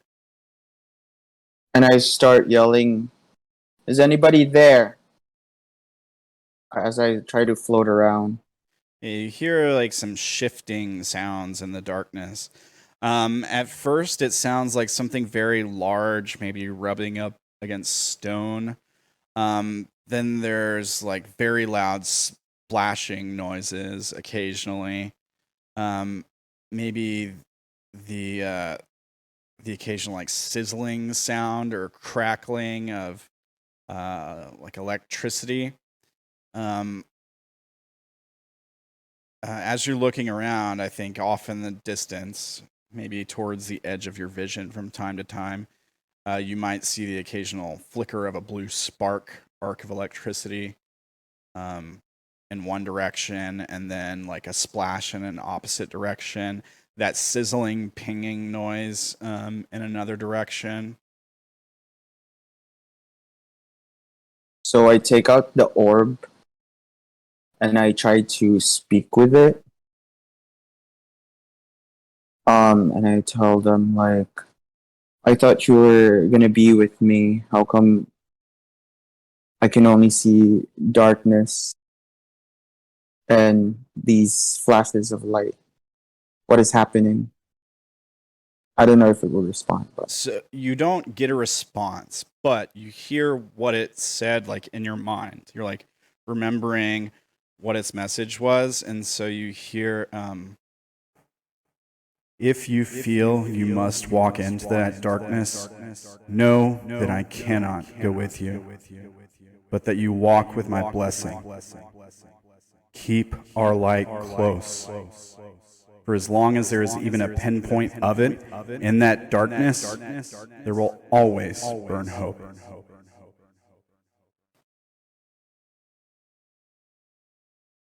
okay, I remember that. Yeah. And I'm just like there still, like hoping something will happen. If you're not going to continue to call out, eventually you'll hear a creature start to stir. Who's there?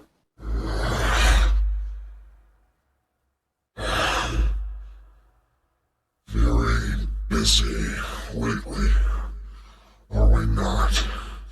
New recruits coming into the fold. What brings a priest to my council? Well, I came here to help my friends. But I did the ritual. What's happening next? Tell me, Ambien, what lengths would you go to help your friends? I'd sacrifice myself if I have to.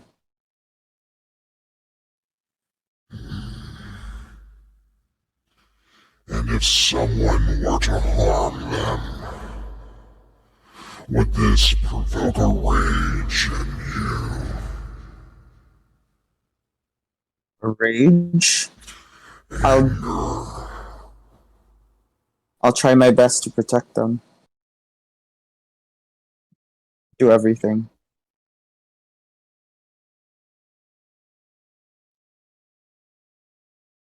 Do you think they would show you the same courtesy? I pay no heed of what they will do. I'll do what I must. I am Ambien, who gives comfort of the darkness. I am interested not in your comfort, Ambien. I want your hatred, your wickedness. Why must we hate all the time? It is dubbed the Council of Wrath for a reason. I mean, we can always change it, can't we? No! Hey, loosen up. You're so mad. Chill.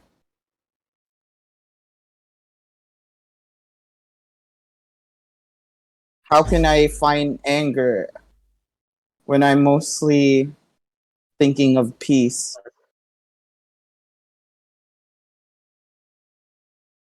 Peace has no place here.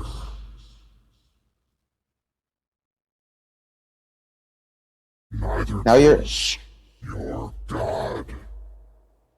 Now you're making me mad. There it is. That fire. Feed it.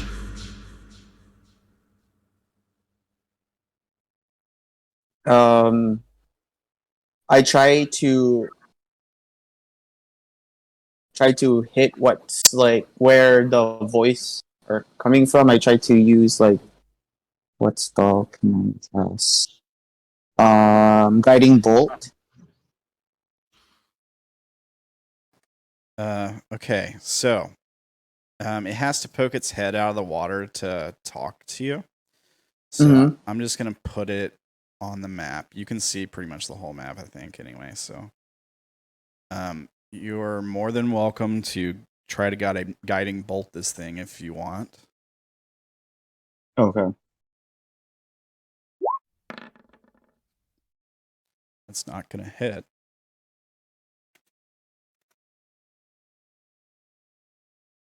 All right. I'm not really an angry person, but help me find that anger.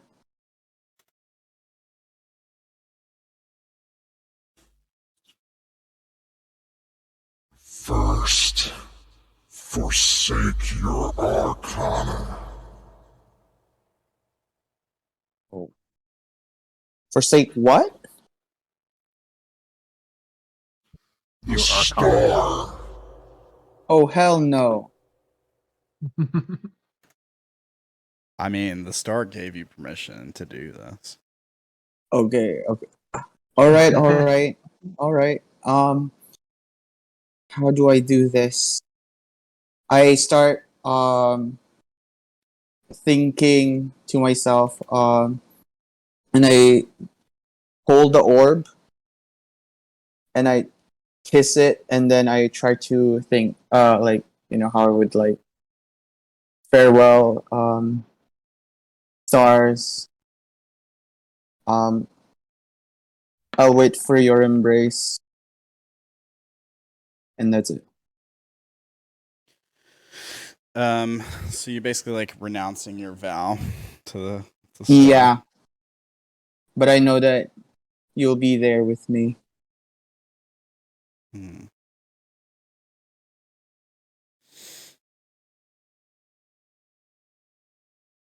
You just roll a d20 for me. D20.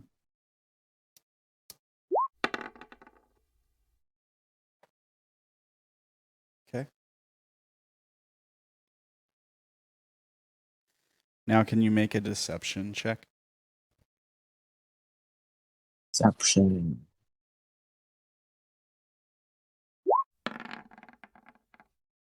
Not bad.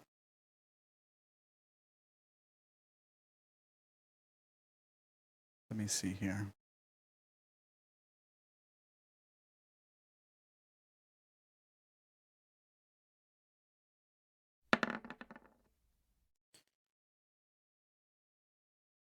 Creature is gonna move forward a bit. Hmm.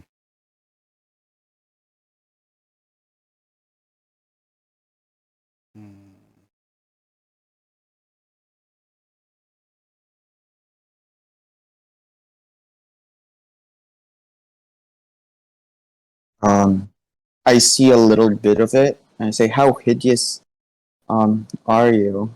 You're quite scary." This twisted form is a pitiful sight compared to what I used to be. Come close if you want healing. Healing is not required. Well, Mother Ambien can always provide.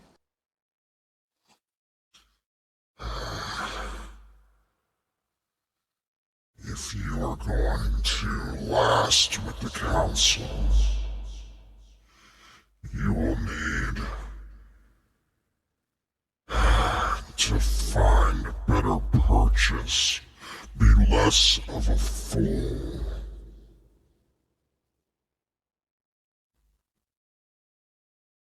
I'll take that into consideration.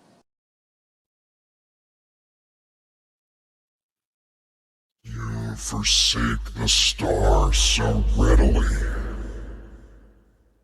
Why? Because I have full faith in it.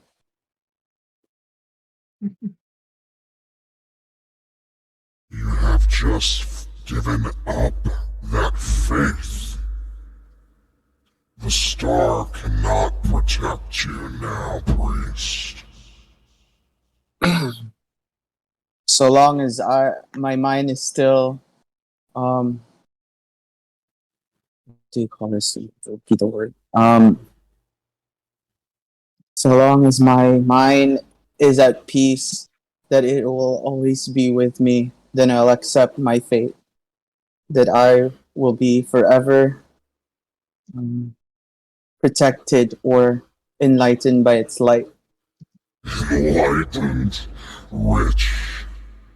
No, the Arcana seek only to use you. Go ahead, test your faith. Use its magic again, see if you can. Alright, I'll cast another guiding bolt at it. Okay. You go to cast the spell, nothing happens. You chant the words correctly, you trace the rune in the air or whatever. The spell does not work. I tear up a little as this happens. I thought, and then in my head, I'm just like, I thought he was gonna be here with me. Seems like I lost the light, and I start like shaking, and then he promised, the stars promised. What is that? What do you have? Why can't I see it?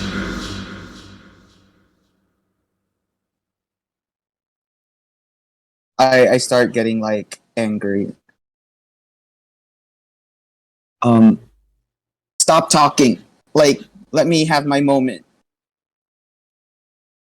Your moment is past, I'm afraid. Seems you are in need of a new patron, Ambien. And what would that patron be? Okay, so it is going to do the same thing it did with Meryn. It's going to show you its true form for an instant. So the projection of an immense dragon appears in front of you with 4 severed heads. We described it before. There's no need to go over the super details of it again. Make a wisdom save. DC is 26. Does he still get advantage from the stars, or does that go? He does, yes. You do get Oh, advantage. If you're like you haven't actually lost your cleric bullshit, but the star is trying to help you right now. You fail. So you're frightened of this creature for 1 minute. You can repeat the saving throw at the end of each of your turns. So, I don't know if this would still take an effect, but I will do Channel Divinity.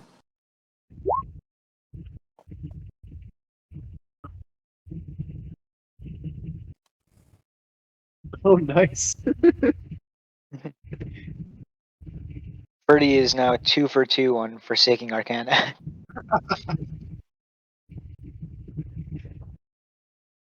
So what are you trying to do with this channel divinity right now? Upping the frightening condition, I think. Yeah, yeah.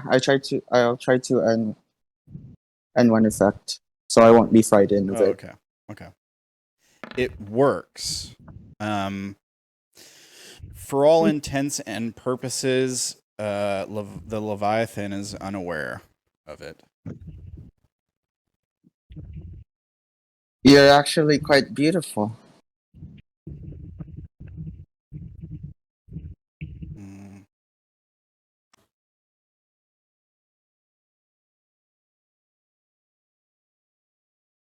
Should I touch you so you could be my patron, or what's gonna happen? I am still considering whether you are worthy. Oh, I fail at exams, but can we do like a trial, perhaps? I don't know, a challenge.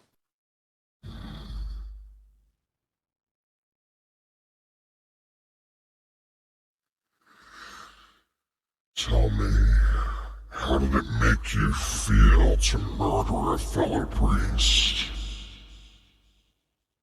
Oh, that happened a while ago. But I didn't kill him. I would feel bad. You did nothing to stop it. Well, I was just playing as my character. I was supposed to be just a laundress. So he's talking about the guy you just killed. It was Vaira who killed it, though. Yeah, but I mean, like, you were there and you just let them murder this guy. You did nothing to stop it. I mean, Vira and Ambien were matching laundresses because of seeming. Oh, okay. That's right. I was just playing the part. Unfortunately, yes, he did die. For a moment, I was excited because I thought we were going to get a secret backstory about Ambien, where years ago there was some sort of murder, and that's why Ambien's not in preschool anymore. I was just thinking the same thing. Yeah, when he said that was a while ago, I was like, really?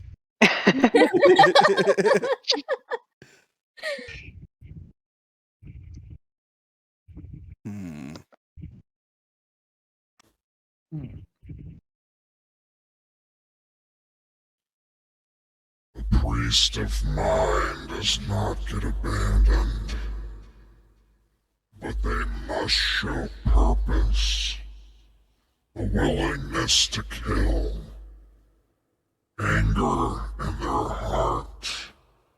Your positivity will leave you in the council. You will become driven by this anger.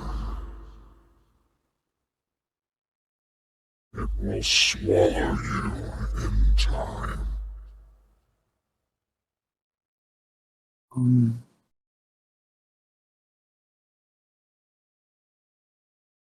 Anger, wrath. These are hard things to do. What if I could just protect the councils? Must I kill to be angry? Why can't I just be angry at myself for not protecting people?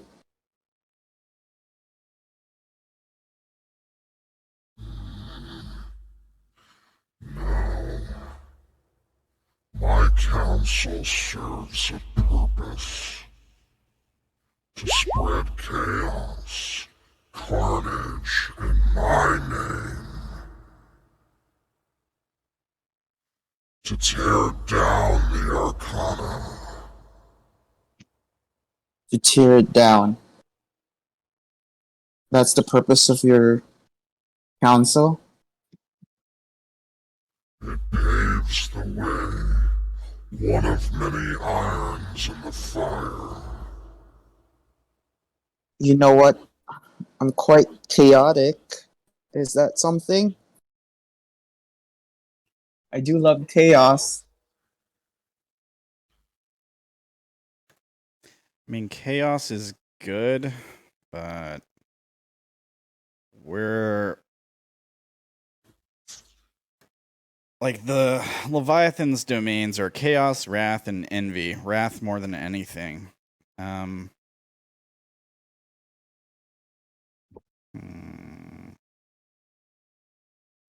Make an insight check. See if you can try to get a better idea of how to read this thing. Maybe use its personality against it. Okay, 21 is pretty good. So I'm just gonna kind of give you some stuff from the handout that might help you. Eloquent wants to hear. Yeah.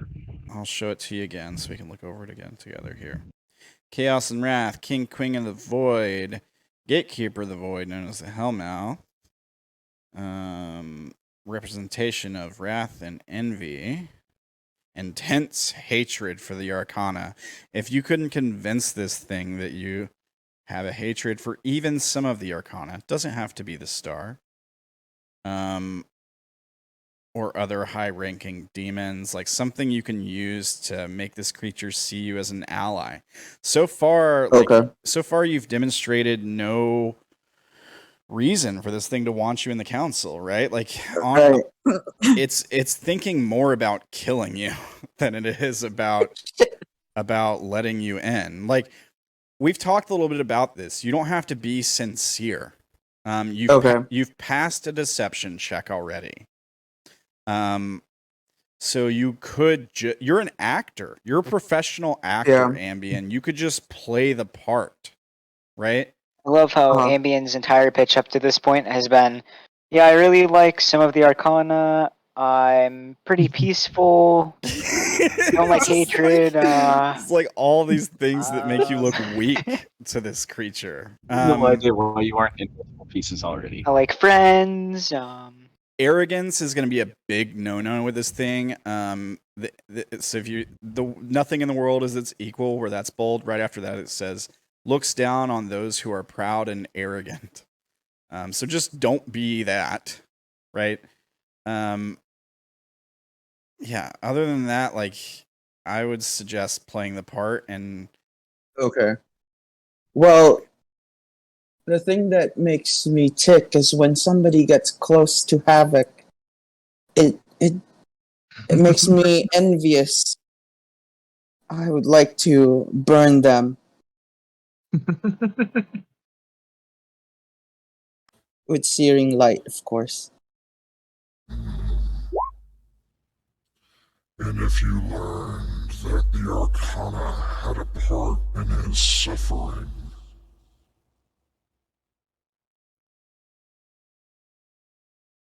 heaven itself seems committed to causing your friend strife, does it not? Does. I heard you really want Havoc, so if you really want him, then you will be my rival. I'm now angry. Why would I want Havoc in particular? Well, I heard it from one of the council members.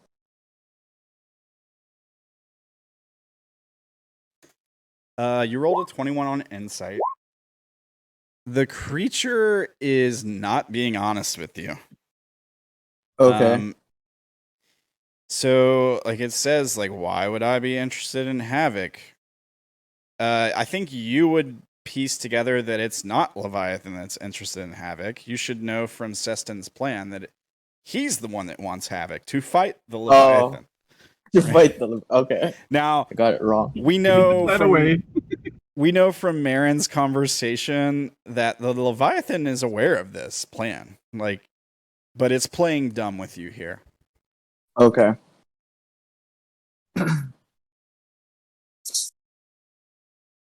If I must kill somebody, I will kill them. If somebody lays a finger on Havoc, I will kill them. Hmm.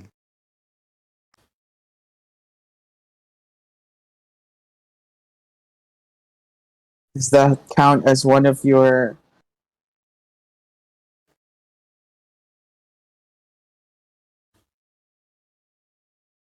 Your friend has been damned by the Emperor's own hand. Emperor? The Arcana? The same. Then I would like to meet with this Emperor and burn him. That's the spirit. Perhaps you will in time. Will you help me with this? Yes. For now, I want you to feed that fire in your belly, Ambien.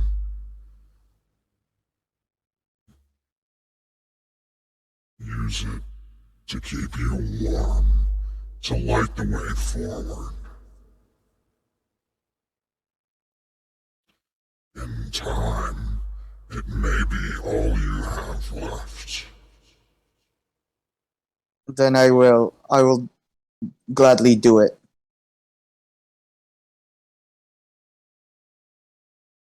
Okay.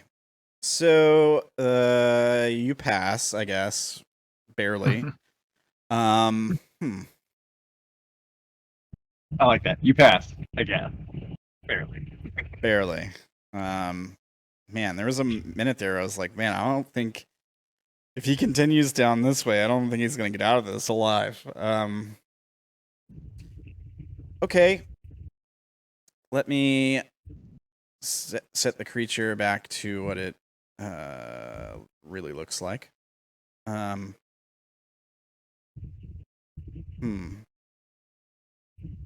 there anything else you want to communicate with this creature? No. Okay. I'm good. All right. So, because you have used subterfuge, you're not really a part of the council. But Leviathan doesn't know this. You will not get the too angry to die feature, which means you can be killed. Okay. But Nobody knows that, right? Nobody knows that. The star is going to give you your ink through illusion magic, basically. You're going to have a fake tattoo like anybody else who joins. you're not, in exchange for like not getting the benefits that people who join the council will get, you can't die from killing another member of the council. So you don't face that punishment, but also you're not forced to change your class to, I think you mentioned Twilight Monk was something you were thinking about. The Astral Monk. Astral Monk, okay. You don't have to do that. You can keep your spec as is. Yeah, I think that's about all the groundwork we need to lay. As far as like how the scene ends, I think that it just ends on that last line, and we just cut back to the sewers with you waking up. Okay. I'm gonna be honest; it didn't go exactly how I thought it was gonna go, but I don't think it was a bad scene. Alrighty. So we cut back to the sewers. Ambien sputters a few times, blinks his eyes, and wakes up naked on the floor. Seston has probably stepped back to give him room to breathe.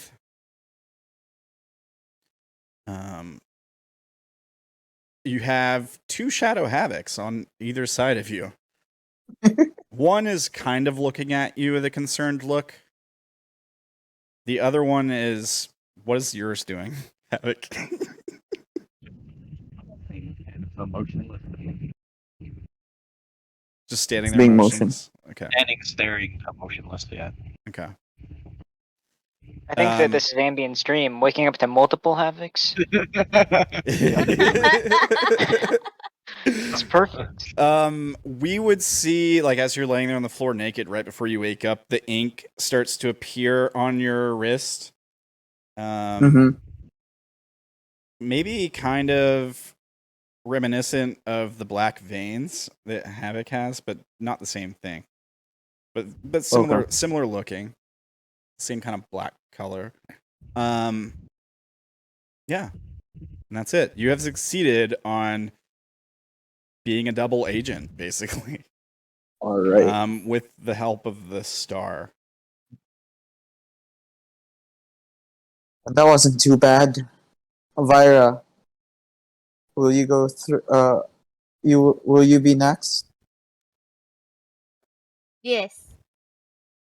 I guess. All right. But before we do that, can we take a break? I need to take the puppy out. Yeah, it's a good time to take a break anyway. All right. Okay, cool. We'll be back in like 5 or 10. Thanks, guys. All right, we'll be back in a few minutes.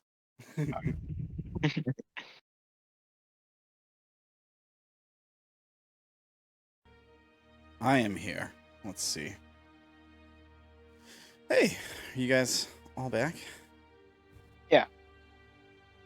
What did I miss? I heard Tim saying something like I thought blah blah blah or something right before I. Oh, I was saying. I thought Ambien was gonna die there for a moment. I did too. I'm glad he rolled good on that insight, so I could help him not die. Also glad I could think of a way for the star to help him by like staying incognito. So like, Leviathan couldn't see the orb. That's why he was she, whatever. It's a demon. Doesn't matter. Was like, what is that? Why can't I see it or whatever? Oh, that's what it was. Yeah. So yeah, I mean, you had a little bit of help, but it's close. It's close. I thought you were gonna die there for a minute. I was Of all the people that Vaira would be upset to lose at this point in time, I think she would have been the most mad about losing Ambien because he's been super useful to her. Yeah. Even though she gets upset with him, like when he tried to make himself look like her. He touched your mouth. Yeah. I had no idea about that. In her mouth. I forgot about that. Did Yeah. he cut like a little bit of her hair too? I really Yeah. don't want to kill Ambien either. I know it's hard to believe that, considering I almost killed him with Sadicus that one time. The Also, assassinate thing. yeah, I mean, I had faith that somehow you were gonna get out of that, and luckily it missed. So, also, like, I thought you guys. I mean, it's not too late. You still can, but I thought you guys were totally gonna be bait and switch me and be like, "All right, we kill all of them." That's what I thought was gonna happen.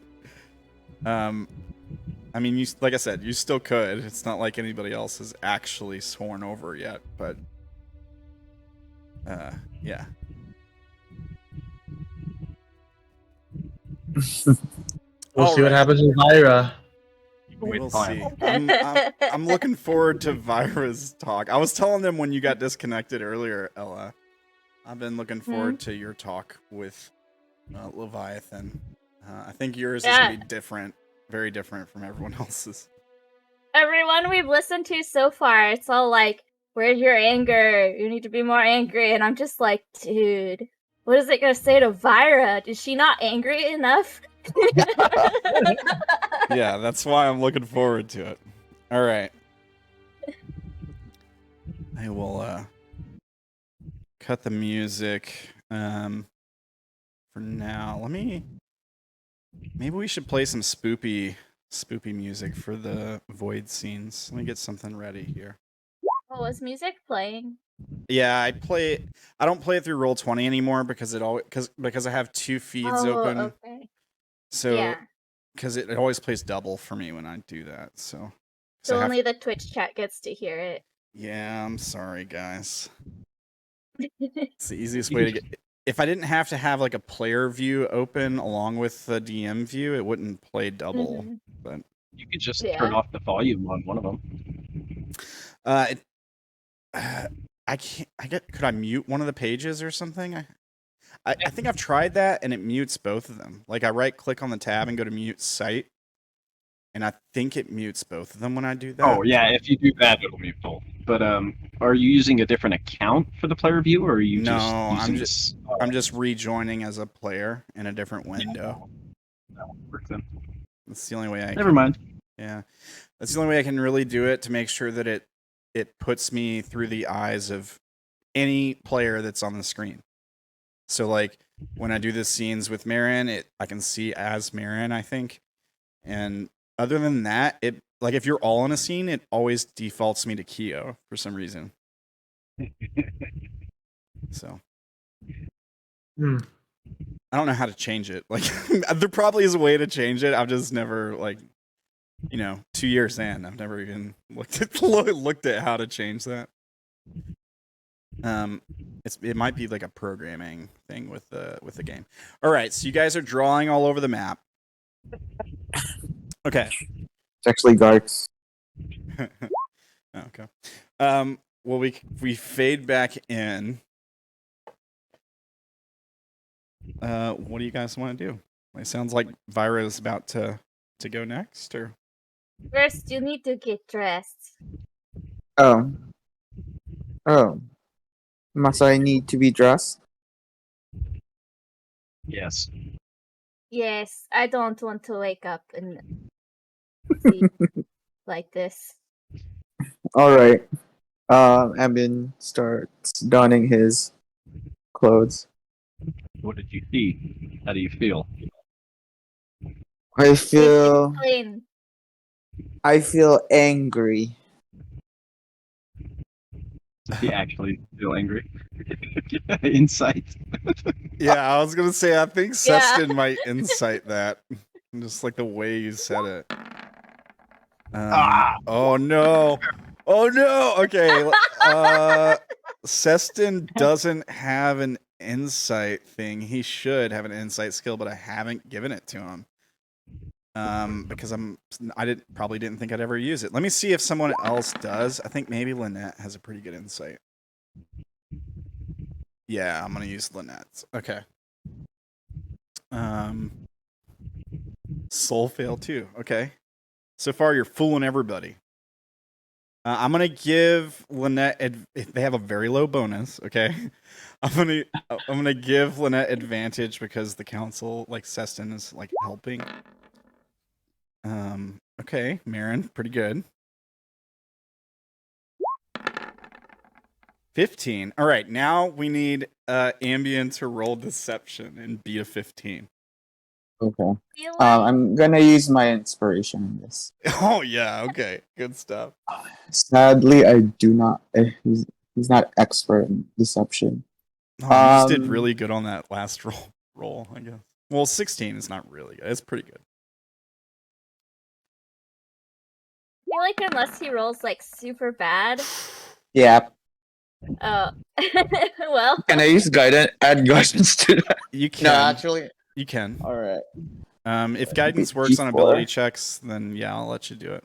Guidance works on Yeah, ability it check. does. Yeah. D4, please.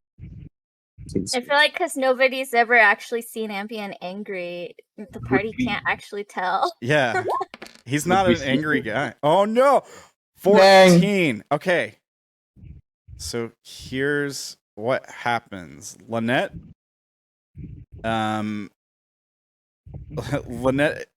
exchanges a look with you. And that's it. That's all that happens. Doesn't rat you out. He doesn't look immediately to Seston, like, and we see him like communicating in his mind or anything.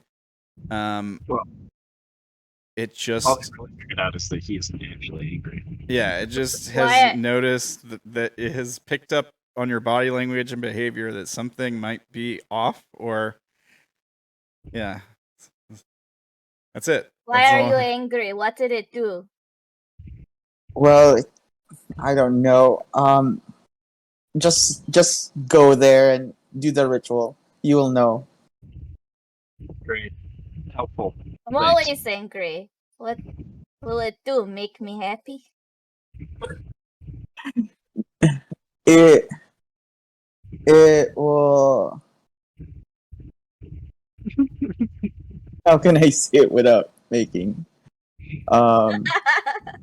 divulge me? Choose your words carefully. Just do be have- angry. We do have the bond, but I think Oh, we're yeah. aware that they can listen in hear on us. that bond too. Yeah. But only Lynette, right? Yeah, we think so. There's been a couple things about them that have been off. Like Seston might have true sight or something, because he saw Havoc when he was invisible that time, so he might be able to see through disguises if that's the case. Well, he could see Garks. I mean, the characters don't know that, but as players, we know that he's looked like at Garks, I think. Yeah. Right. Okay. Go next.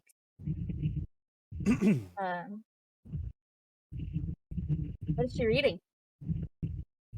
I mean, I didn't write anything down for what the actual like passage is, but it's probably like it's probably some infernal or abyssal, and it's like a Necronomicon situation. If you guys have ever seen Evil Dead or anything like I that. can't read this. I don't know the language. Was it Cabin in the Woods or whatever, where they go into they find the same thing? It's basically a ripoff of Evil Dead, where they find the book and read it.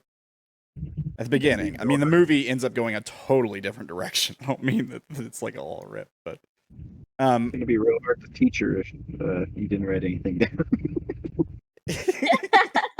well, like I didn't think I'd have to actually read the ritual out loud. Like I thought maybe we could just like gloss over that.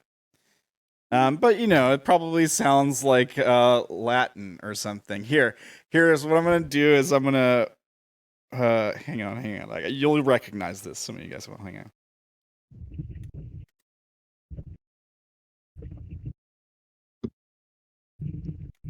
Ebolea.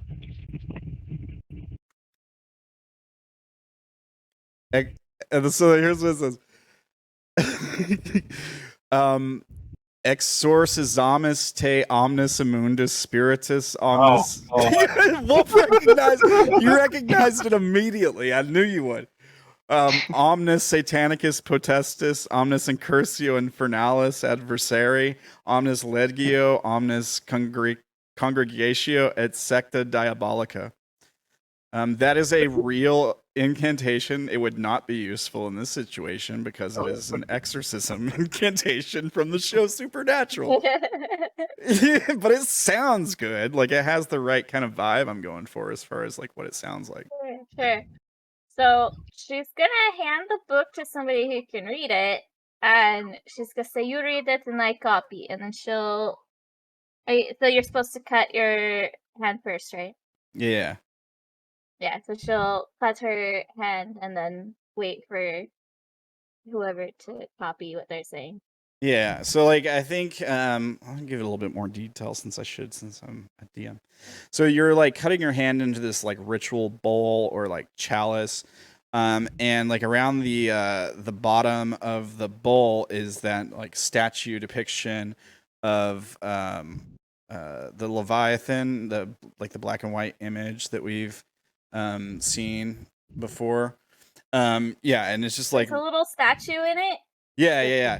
And it's like it's made to look like it's sitting in the liquid that goes in, so blood, and it's like writhing around, like just like in the image, it's like writhing around in agony and like screaming and this horrific face. But yeah, so like when you cut your hand and pour your hand into it, like it might pour onto the body of this creature. Is it attached to the bowl? Yeah, it's like part of the bowl. Yeah. Oh, okay. I was So gonna it's say like- I pick up the figure, but if it's attached to the bowl, I can't. Yeah, it's like it's made out of the same material as the bowl. Like it's a part of it. Okay. Okay. Cool. So yeah, like your blood like pours over this like statuesque thing in the bottom of the bowl, or whatever. Okay, so the ritual is done. So same thing as with Ambien, like the lights go out. You know, they start to flicker and go out. And let me bring you over to the void. Nobody catches Vira. Is there anybody near? Was there anybody nearby? I don't know. I just know Yeah. that somebody caught Ambien. Nobody's catching Vira. I'm looking. It There's just hits her head. So here's what happens. Kieran reaches out like she's gonna catch you, but then she just steps out of the way. Just lets you fall.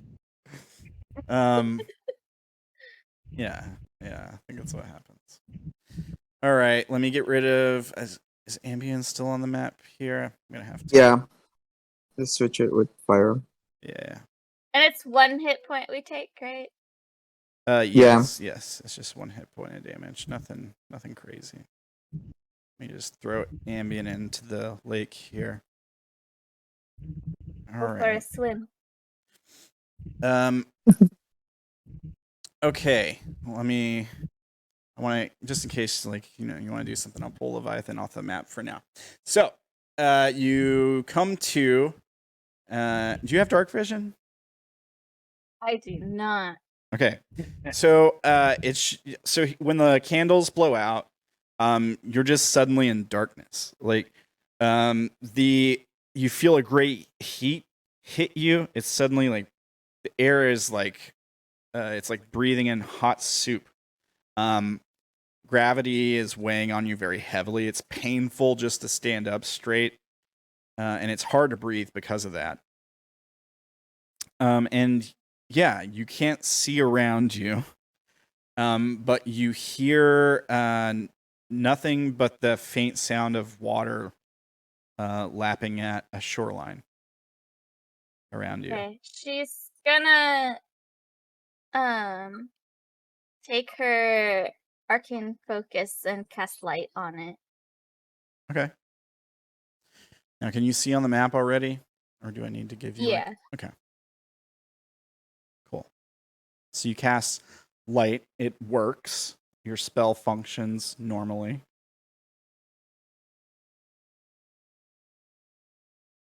Well, this is a weird place. What am I supposed to go do? I hear water. Am I supposed to go for a swim? Hello?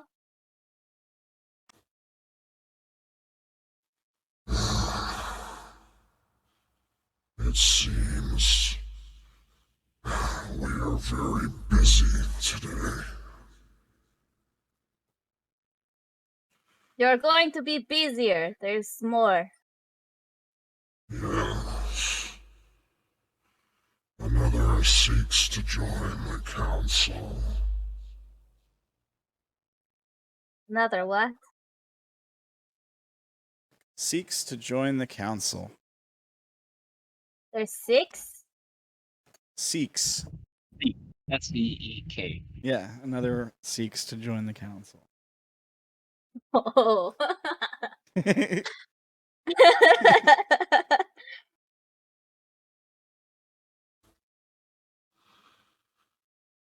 I guess. others, they are different. You, Vaira, belong here, I think.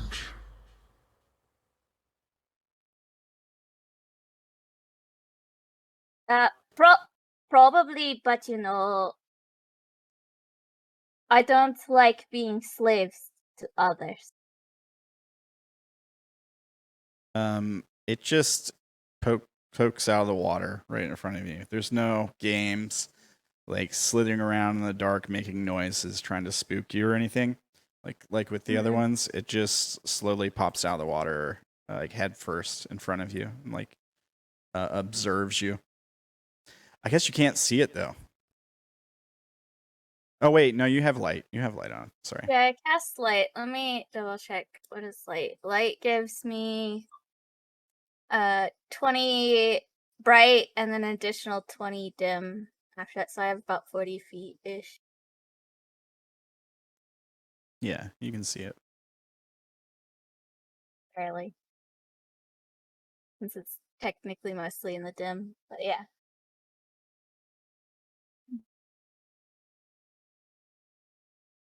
So you had just said something. Sorry, can you remind me what you just said to it?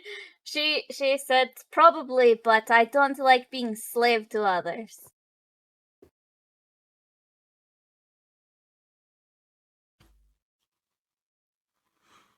I don't think a slave would be a fitting role for one such as you, Vaira.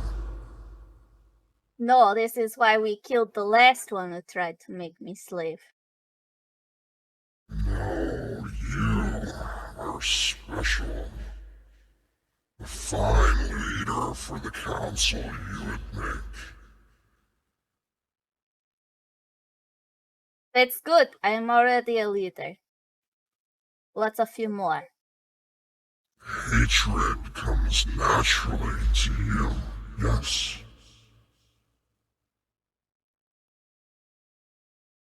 Yes.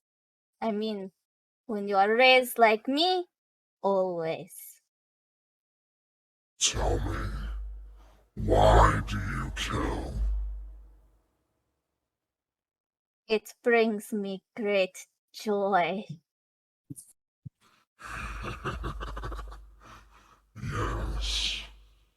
And what do you feel about the Arcana? They are just like any other god. Someday, I will kill and become one. Probably not. I might not live that long. It is certainly possible. You speak to a former god now. I once bathed in the light of the fountain. I don't know a god called Leviathan. It is the seat of their power. What a power? The seat of their power. Talking about gods. Okay. What is the seat? The fountain. Heaven built around it. becoming Is it a fountain of blood? light, magic, water, life.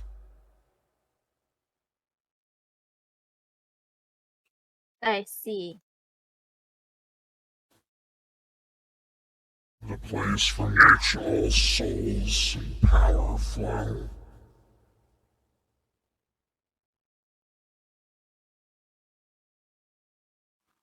Becoming a god would be possible. It would be useful to have others by my side when I reign again. Your friends, they were not crafted for this, but you are different, Vira. You were born to be my emissary.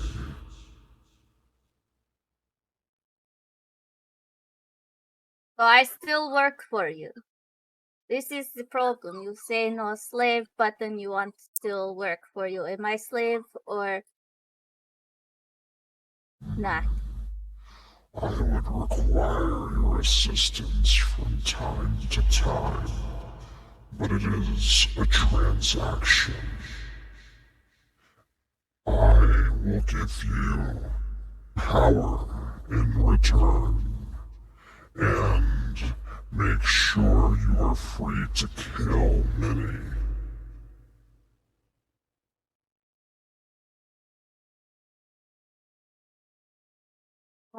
She's gonna shrug and say, okay. You hit her at kill. Yeah. I mean, it thinks she could become a god, apparently. You could be the leader, you could be a god, you can you could kill. Okay. I mean, do you want to make an insight check? See if it's being honest with you? Yeah, I probably should, but she's not good at it. Let's just see. I mean, I can make a deception. Ooh, it's got a really ridiculous deception bonus, though. So I'm not going to. And instead, I'm going to say the DC was 15. Its deception is plus 18. So... Plus 18? yeah, it's ridiculous. God. It's a god. Yeah. Might roll a 1. I mean, it could, but it's. I mean, I don't know. So here's what. It seems fairly like it's telling the truth. Like it doesn't seem like it's lying. Now it's not telling you Unlike- how or anything, right? Like Yeah. Yeah, so it's more like you scratch my back, I scratch yours. Like Ambien is not my slave, but I keep him around. yeah. Oh well, let me put on the right voice. Yes. I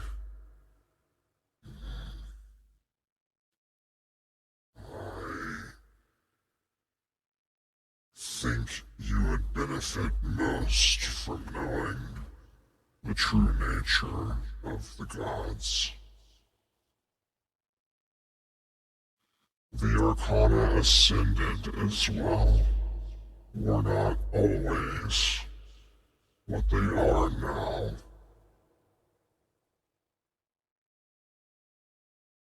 I know some who this can become very torturous to hear. You just added new torture implements to my arsenal.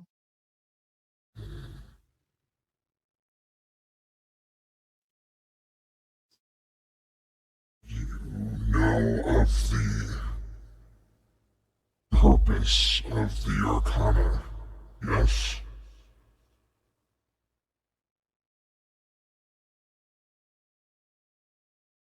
They are like gods? They're representation of an arc journey from ignorance to enlightenment. Any of this sound familiar? Well, I don't know how you knew my name, What? but Did Wolf just say something? No, it wasn't me. Oh, I thought I heard somebody yelling. Like, oh. I thought I heard someone say wolf. Okay, maybe I thought I heard somebody go like, I I got it. Like somebody just got something, so I was like, I wanted to hear what they got. All right, never mind. Sorry. I found a phone charger that's been missing for a while 20 minutes ago. All right. That was cool. what was I saying? Oh, I don't know how you know my name, but somehow you don't know the rest, even though you know my name. So I will say this: I'm not from this place.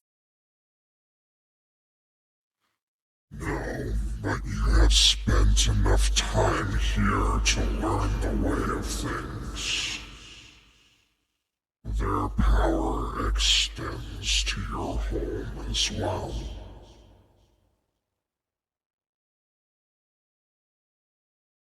I suppose I never bothered learning.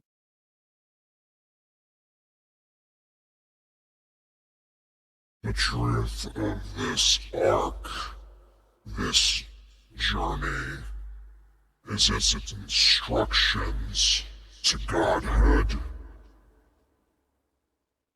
The Arcana are nothing more than a sequence used to establish a path of ascension and evolution of the soul. Anyone can achieve this if they know how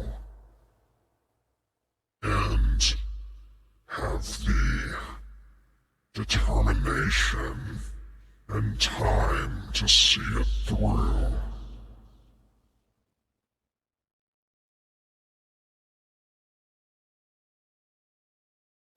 So Wait, basically, so like anyone can become an Arcana.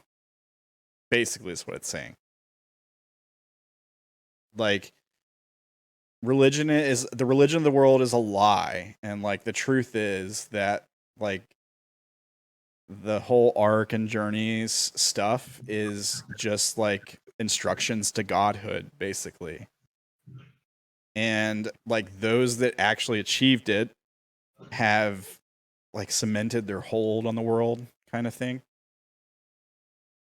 So basically he's saying that the gods are just a bunch of power hungry entities that like got super powerful and decided to control everything.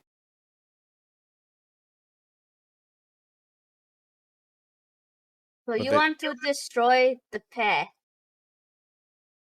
Destroy the what? The path.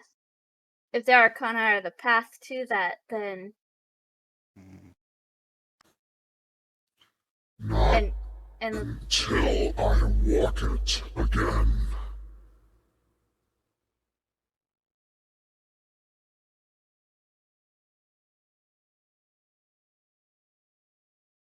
but you want to destroy the Arcana. They must be destroyed. They deserve it, and they will be replaced. They must be. That is the way of things. Even though they are the path to becoming gods? Yes.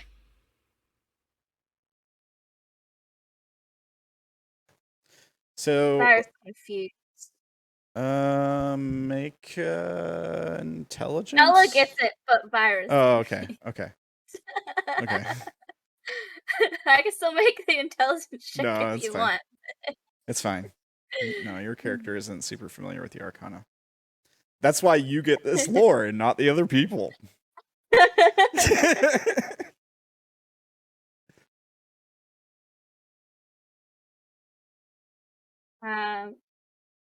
Okay.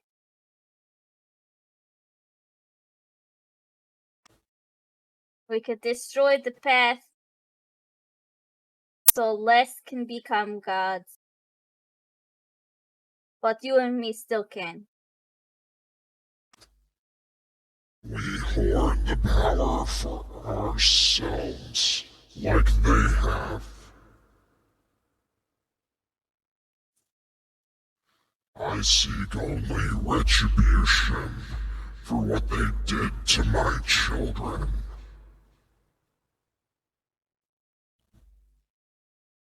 What children? Okay, so now we get the dragon reveal for you.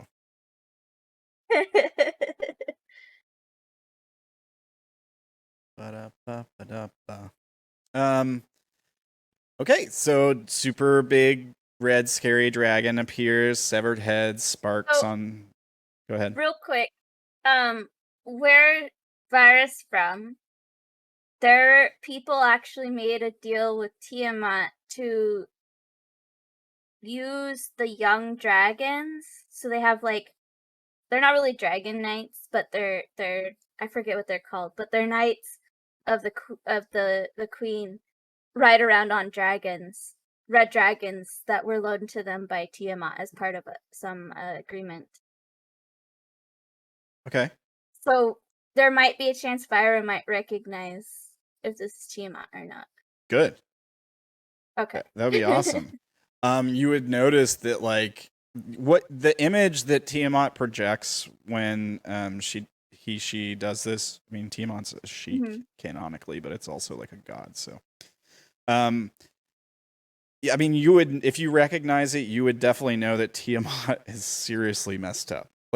This is the image of what it looked like right as it was defeated in battle. So right before heaven forced it into this horrible form that it's in now, or basically cast it into the void, which may have turned it into that. So this headless, this 5-headed thing isn't what Tiamat looks like anymore. Not really. This is what it looked like as it was being so the story is that Tiamat was there, that Leviathan was trained, but it wasn't. It wasn't really killed either. It was just weakened, basically, slightly. Wounded and disfigured. It's probably a better word for it. Mm-hmm. As far as So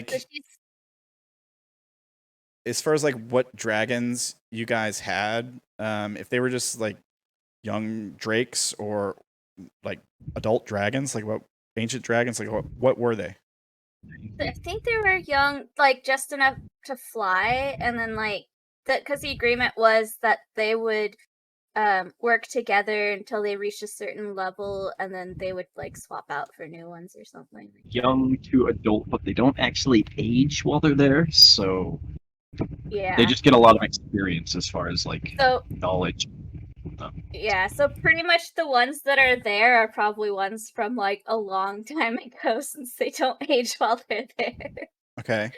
I mean, They do a certain amount of service. It's it's entirely possible that these were throwaway dragons to Tiamat at the time. At the time, they're older now, right? So they've come into their own. But maybe if they were younger, it was oh, well, these aren't super powerful dragons, right? So I don't really Tiamat was born from. I think the lore is that it was born from when Io got killed, which is the god of dragons, or the original. Correct. Io died and split into Bahamut and Tiamat. Yeah.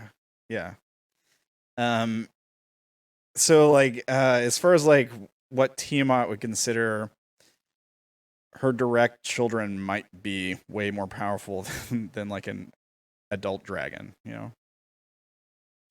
Maybe. I don't know. I'm just brainstorming, spitballing here. We can play this however you like, though. But I do need a wisdom saving throw. You can't offer stepkids and told them to get a job. I'm gonna use my inspiration because her wisdom saves are not good. Or maybe at the time she just had a lot of children, and sending a few of them to another plane didn't really matter that much. Okay. Well, Uh, my wisdom save is an 11. The DC is 26. You are frightened. You can repeat it at the end of each of your turns. So, like every couple seconds, if you want to repeat it, you can. But that image only lasts for a second, and then you see the current form of the Leviathan in front of you here.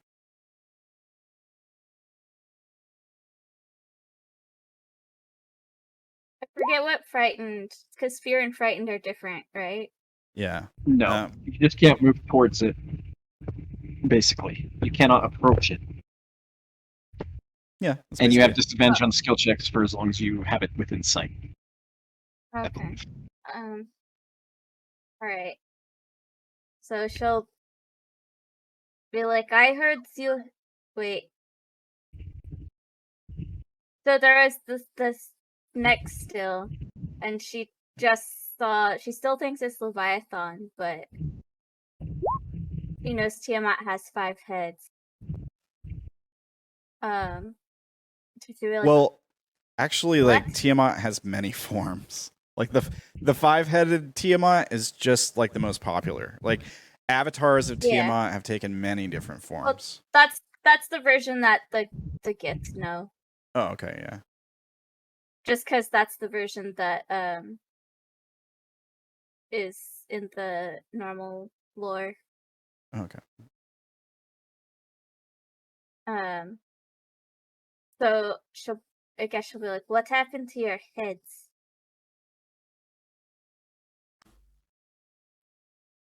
Taken by the Arcana.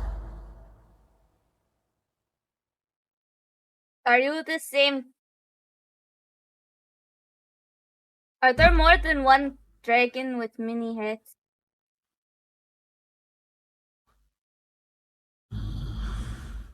There are similar creatures, sure, but none have once held the name Tiamat. So it is you, the one who made deal with the Githyanki Queen.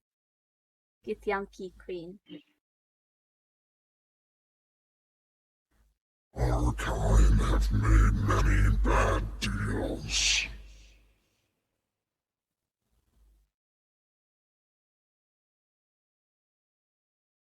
What happened to your children?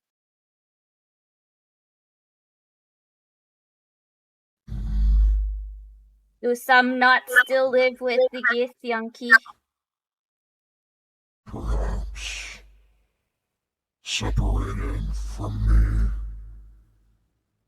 on this plane in the world. All that remains are pale imitations, idiots, disfigured fools. My true children were slain and sacrificed for the Arcana, for their grasp at power, for their foolish attempt to protect what should die.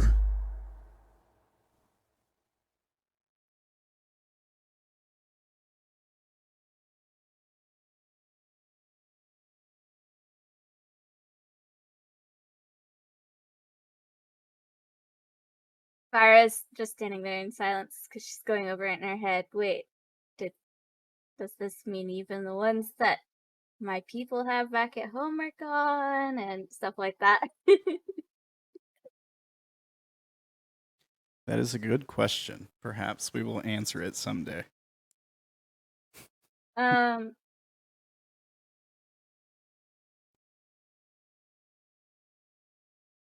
You won't be happy not to get replacements. Sorry? She won't be happy not to get replacements. She's talking about her Githyanki Queen. Mm. Then they should take it up with heaven. Oh, I'm not going to tell her. I left home a long time ago.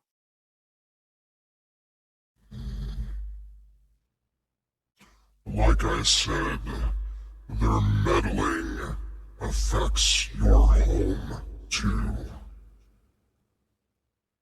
I abandoned this place that you call my home, that I call home. It is not home anymore.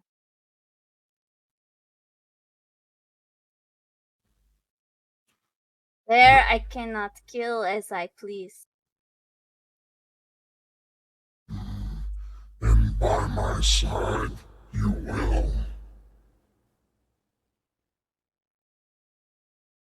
Under my wing, you'll learn to kill gods.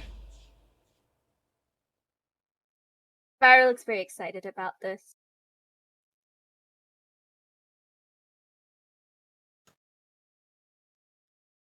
What do you think? Do we end the scene there? Yeah, I think we can end it with her looking excited about killing high power beings. It's a pretty good line to end the scene on. Yeah. All right. Let me just go ahead and throw you into the Black Ocean just to get prepped for whoever might come next. All right. So, you come to on the floor of the sewer. You get a little bump on the back of your head. Is anybody like trying to help Vira or anything? Ambien will help Vira. Okay, I was gonna say if Yeah. not, I'll have Sadicus do it. Go ahead. So She's, how was it, Vira? ignoring the pain, she's just laying there and a grin just spreads across her face. I see that Yeah, you found wrath. No, I was right. I found happiness. Whew, I don't know what's more terrifying, the demon or her reaction to it.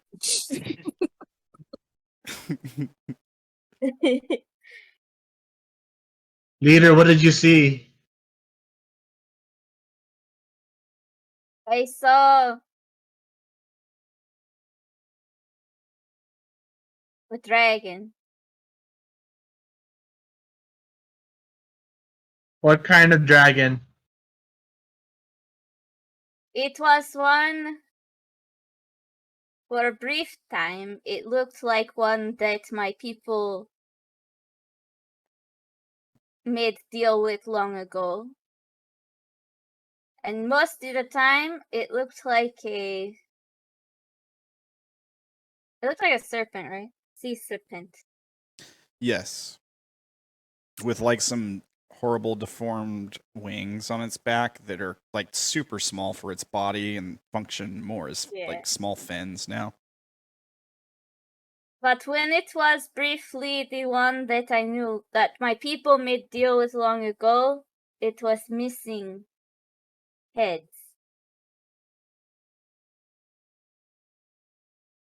Wait, so you know this creature?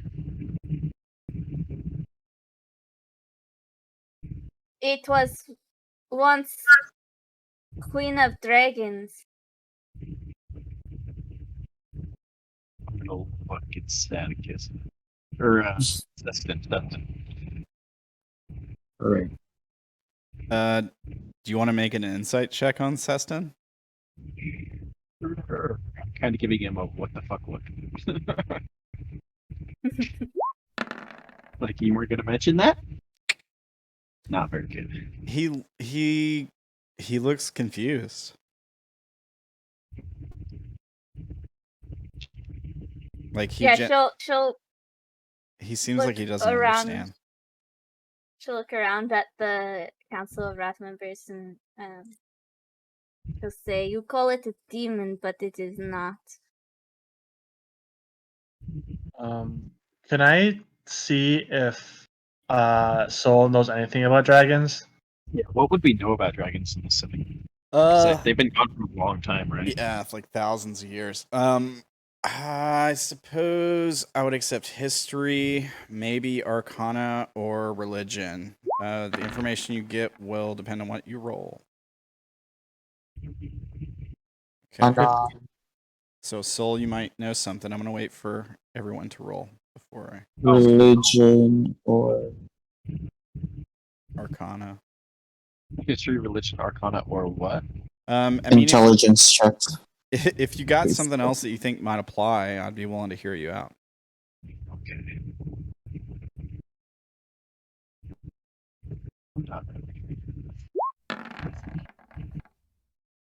Yeah.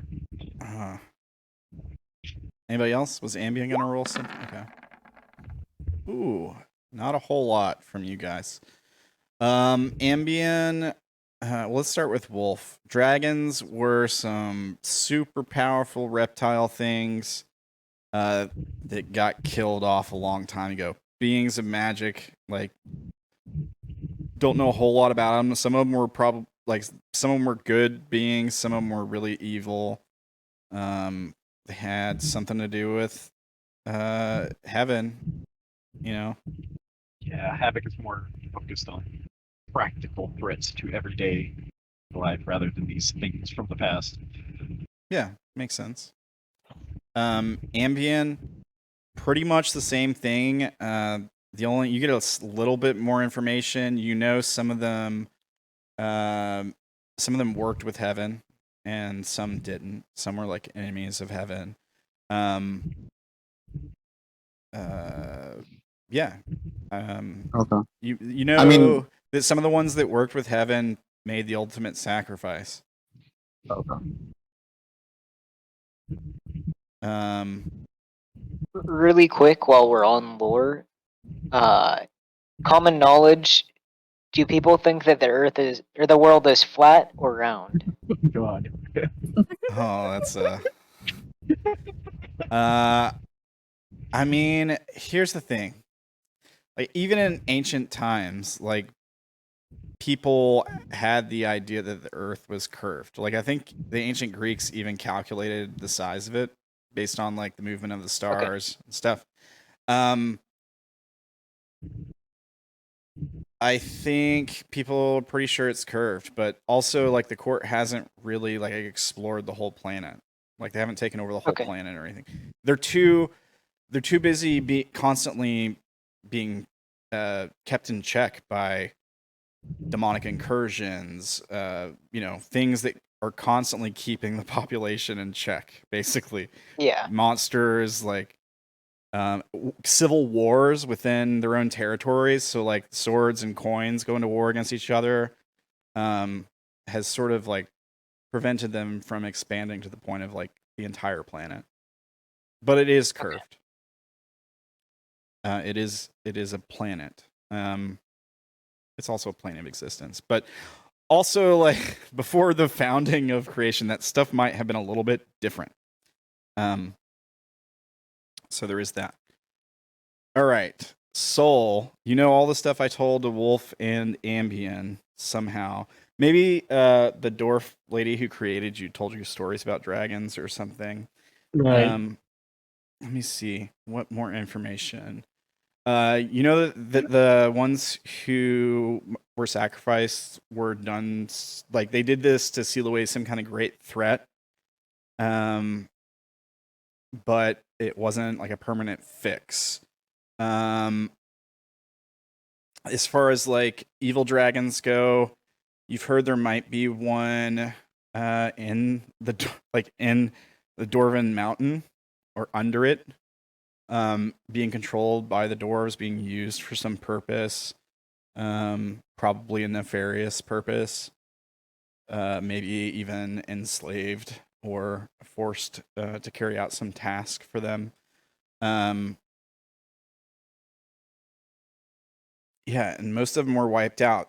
There are like descendants of them, like kobolds. There are like dragon kin, but like true dragons are pretty much wiped off the face of the earth, except for like there might be one or two. If there are, they're really well hidden. Like Sorry, did you She's not say that that? well hidden. Did you say that the dwarves have a current living dragon in their mountain? we have talked about this. Okay. I remember. Only on A team, yeah, not on B team. Yeah, not on B team, on A team, because I remember Wolf being like, or Vash being like, I remember there's Lapel or somebody told us there's a dragon over there. I really want to check that out or something. Forgot Yep, one. there's that one, and then there's Ishu. 2 dragons. Yeah. Right. Legend has, you don't know this for a fact, but legend has that even when they were all wiped out, they took some other form because souls can move from one thing to another. They don't have to stay in the same form. You know this because that's what you are. Yep. So I think what she would have told you is that they became something else. Like there were quote unquote dragons that survived, but or died, and their souls were moved to a different thing. So they may not appear as a dragon. That is all I will say for now. If I say much more than that, I'm really spoiling some stuff, and you only rolled a 15. So. Vira's gonna look around. Any more questions? Does it hurt? What? The ritual. Only as much as it hurts to cut your hand. And my head. Are you with Slave now? Huh? Are you with Slave now? With what? Yes, if you're a slave. Are you a Wait, slave? no. What did he say she could be? Herald or Emissary. emissary? That's what he I am called an you. emissary now. Herald is a good word for it too. If you want, like whichever of those you like, it's fine. When she says this, I'm going to check the tattoo on my wrist and see what it says now. Yeah, both her and Ambien's names are gone. Oh boy.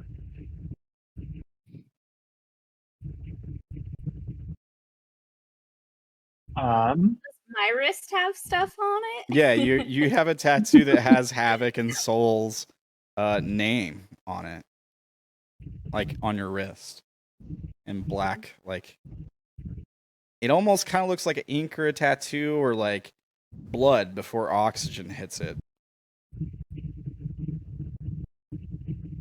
I like to think that Ambien sees Havoc tattooed on his wrist, and it's like, oh, I was gonna get that tattooed in a different place.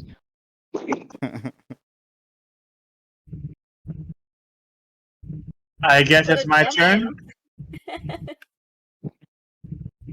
Yeah, whoever wants to go next. Soul will step up. But I think after he saw Vira fall, he's probably gonna like sit down and do the ritual. That's a good idea. So, what do you contribute since you don't have blood? Oh yeah. I guess he'll cut himself like the rest of them did, and then see what falls out. I don't know if they have like oil, or I'm not exactly sure. I think oil would be a fine substitute. Yeah, you follow the instructions, and here, let's put you. Either of these squares is fine. Yeah, you do the thing. Same thing as with the others, except I guess instead of like passing out and going into a seizure, like you go into standby mode, kind of. Right. Like your eyes go dark and you just sort of like freeze up. All right. I got the blue screen of death. Yeah. Oh no. Quick, unplug and replug. Make a bargain with Tiamat, she'll save you.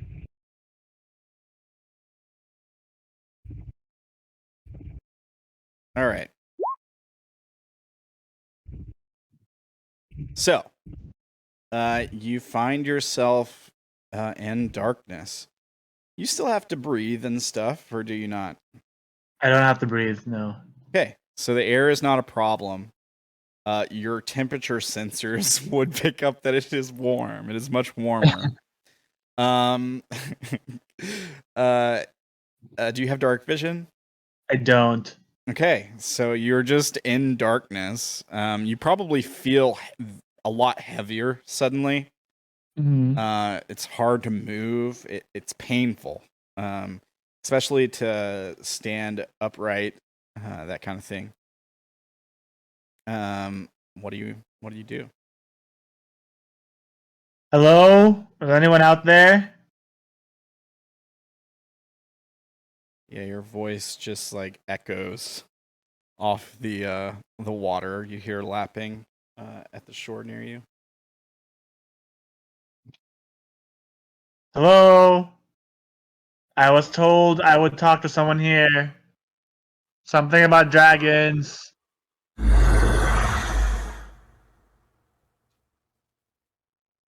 Who's there? Another seeks to join the council then. Yeah. You talked to Ambien and you talked to the leader. I guess it's my turn. Interesting. A machine made to kill. Sorry, what did you say? He said, interesting, a machine made to kill. Well, I wasn't made to kill, but we have killed a bunch of stuff.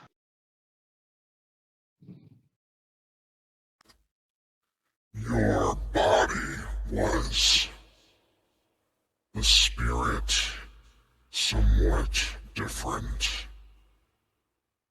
A walking blasphemy.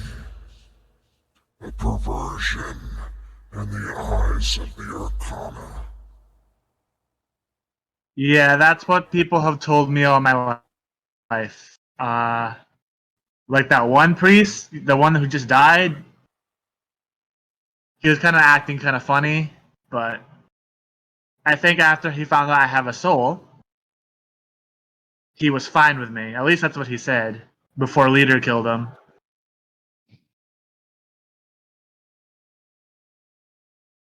Does it make you angry when they dismiss you as less than human?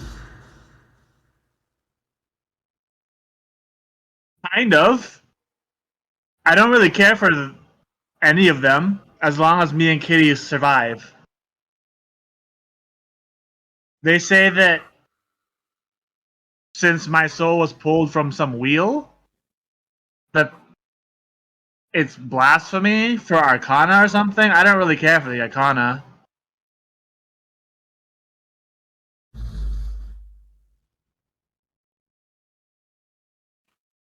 What do you think about proving to them that you're not a blasphemy, that you are just as capable? Oh, I try to prove that every day.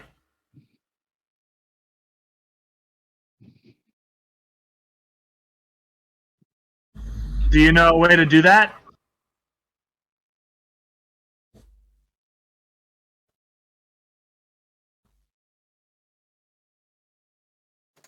I think that it shows itself to try and get a better look at you.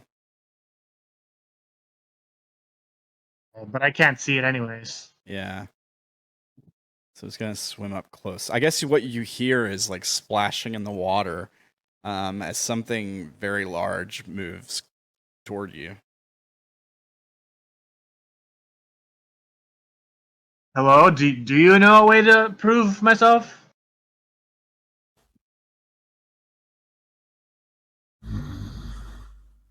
to prove yourself, to prove them wrong, make them suffer, show them what a blasphemy can do. Yeah, I don't know too much about what the Arcana are, but if they don't like me, then I obviously don't like them.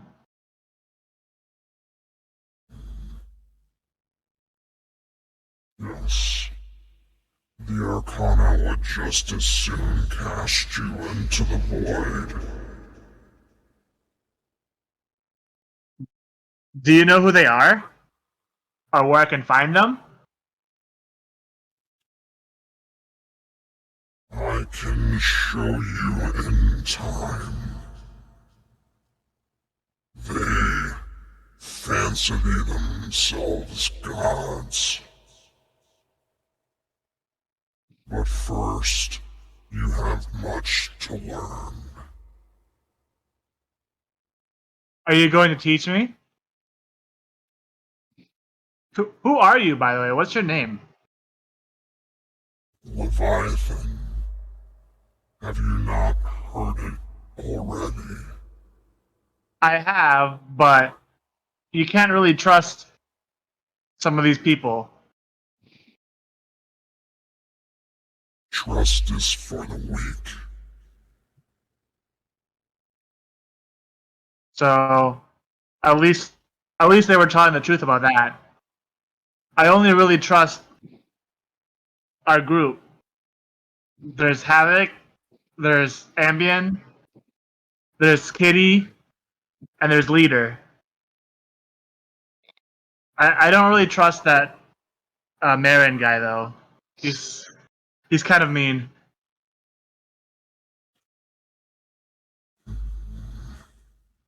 Your group all seeks their own selfish desire. You would be a fool to trust them.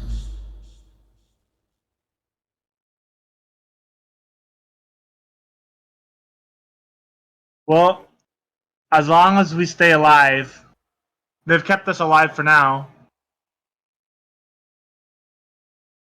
I'm just trying to protect me and Kitty.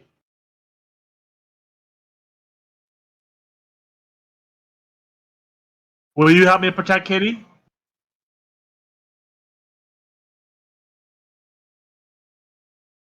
Protecting is not my goal, but to sharpen you into a capable weapon.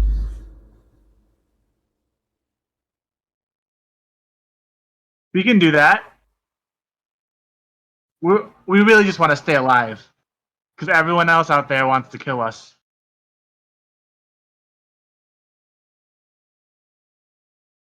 Yes. And we will teach you to kill them instead. Tell me, soul, how many have you killed at such a young age?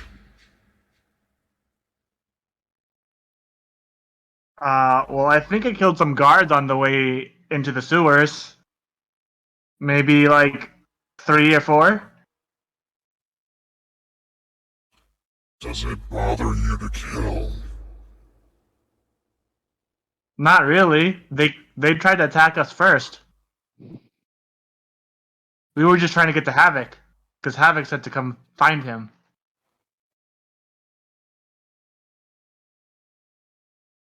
Is there any anger, hatred, emotion at all in that construct of a body of yours?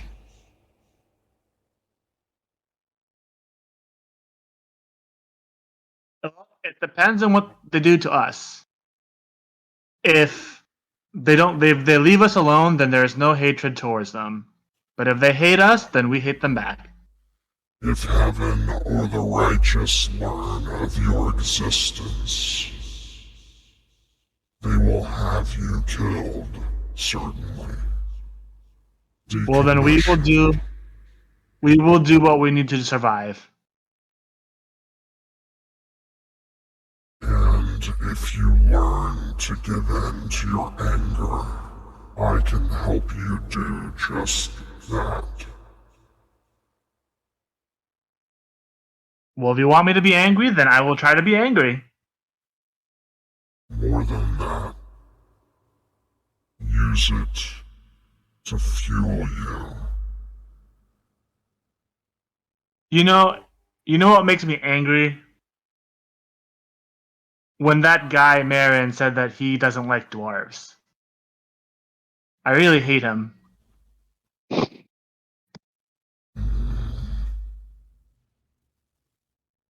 Does that mean that I should kill him? If you do so after joining, you will also die. But didn't you just say to kill the people that we hate? The council is off limits for now, but the time may come. Okay. Then you teach me how to be a weapon and how to survive, and I'll wait for that time.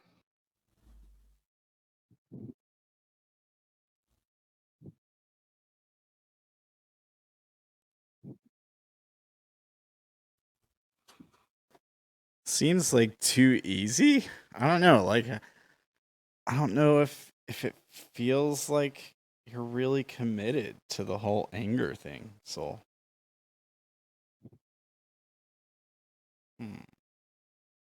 let me think. Let me take a look at something. I feel like Soul hasn't experienced enough to be truly angry. Yeah, that's a fair point.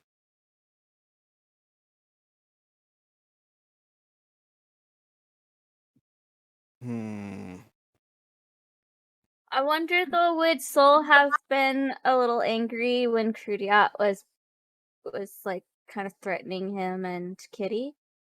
Would he be angry for Kitty's sake about anything? Straight up treated you like property, like more than any of the others.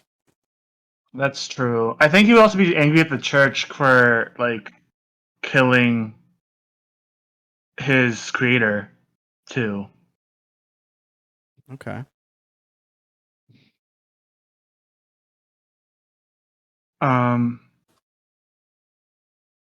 Do you think you can help me get back at the church?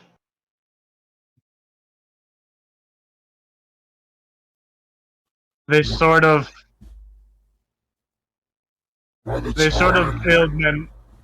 killed my mother for creating me. I don't know why. Go ahead. But I want to destroy them. When we are finished, there will be no churches left standing. That works for me. Fine, then. You will carry out vengeance in the name of the council.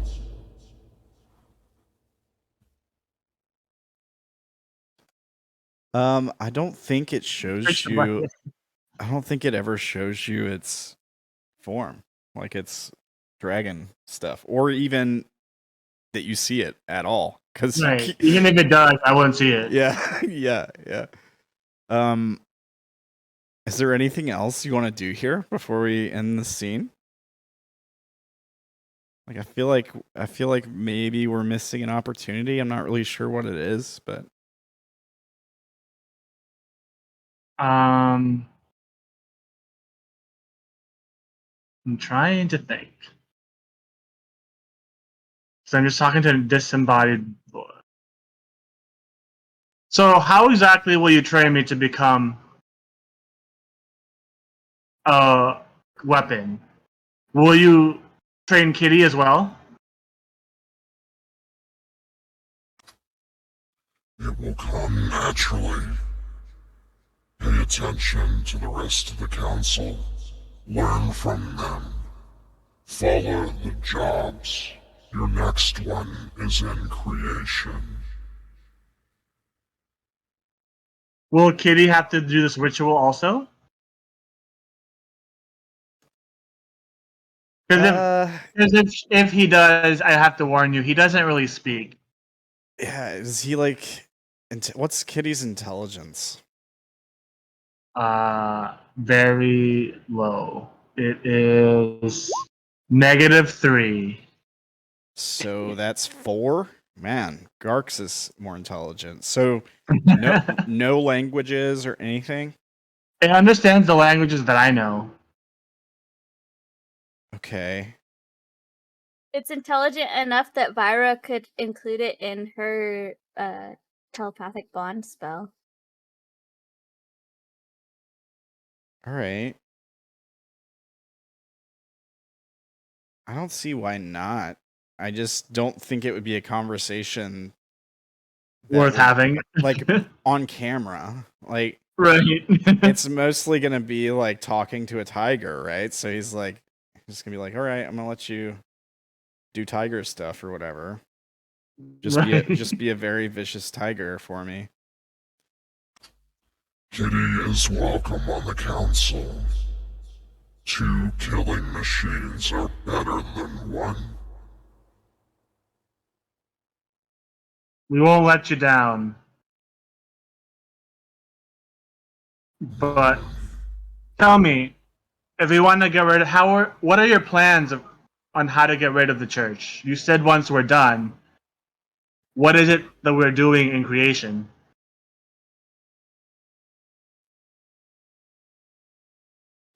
Well, put me on the spot, why don't you? There is a high priest that needs to be executed. Judgment is weak. We must strike now. So we just need to kill this high priest, and then what? What happens then? The path will be long. One at a time, we whittle down the Arcana. Use their other enemies against them. Eventually, we wipe them from the world. Wait, so is this high priest one of the Arcana? A servant to judgment. But aren't there a lot of servants? Do we have to kill all the servants? Not all, but this one is important. Judgment has placed a certain level of power in this one after losing their former champion, who was to take up the mantle of Saint.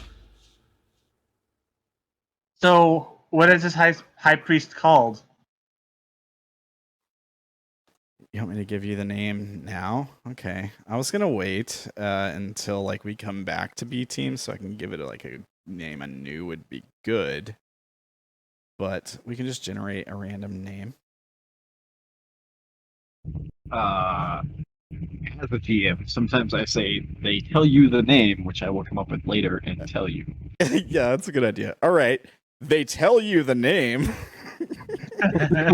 which I will come up with later. And So that you tell don't box yourself into a corner. Yeah. Okay. Which just So I'm basically tells them- assuming, Sorry. if I have any more questions, how do I contact you? Do we have to do the ritual all over again? There are ways. The ritual would do this, yes, but direct contact is rarely necessary. I just like to take an interest in new recruits. So you give us missions, but we don't hear from you directly? How does that work? You've observed the tattoos, right? Or did you fail the perception check? Oh, those are the tattoos. Okay.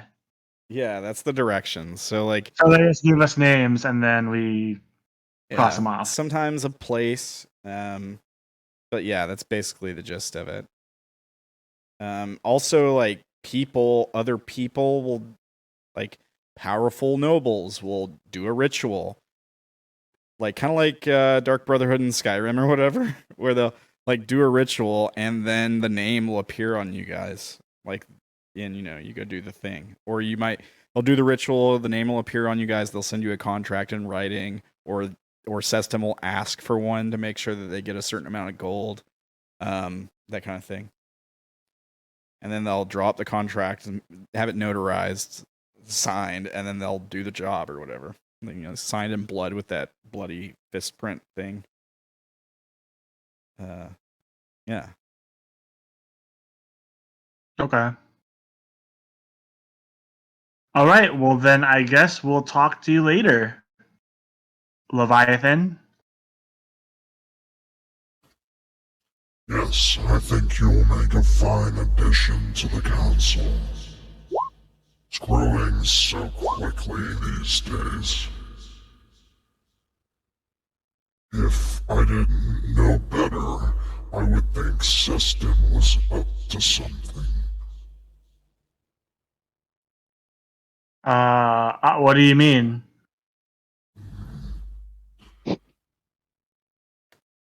I mean, what do you mean? I know.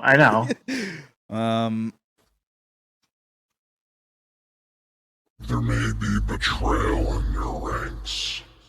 I trust you'll remain loyal when the time comes. And I will help you seek vengeance against the Arcana and the court. Well, you said that we can't kill other members. How does that work? Until the time comes, you will know. You will get a name if it can happen. Oh yeah, so we've tried killing them before, but they keep like reviving. How does that work? How do we kill them? Do we have to like do something special?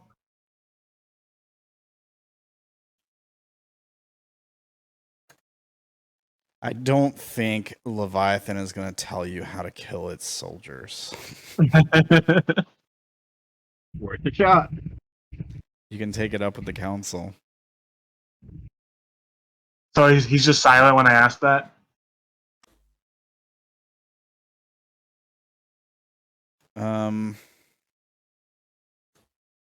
Harder to kill, but not impossible. I will not share this weakness.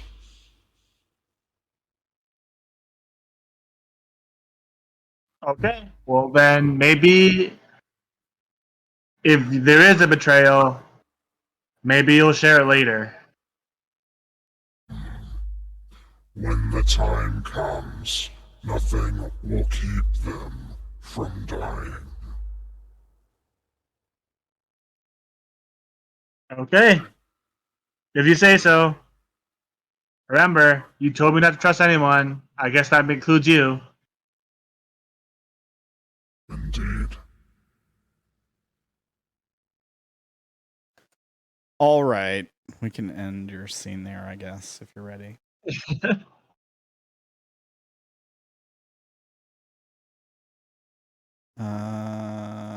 Okay.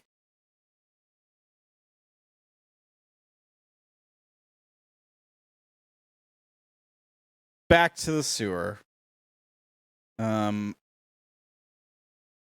We see like startup code go across your visor or your eyes or whatever. No. You come out of standby mode. You're still sitting on the ground. You're not hurt or anything.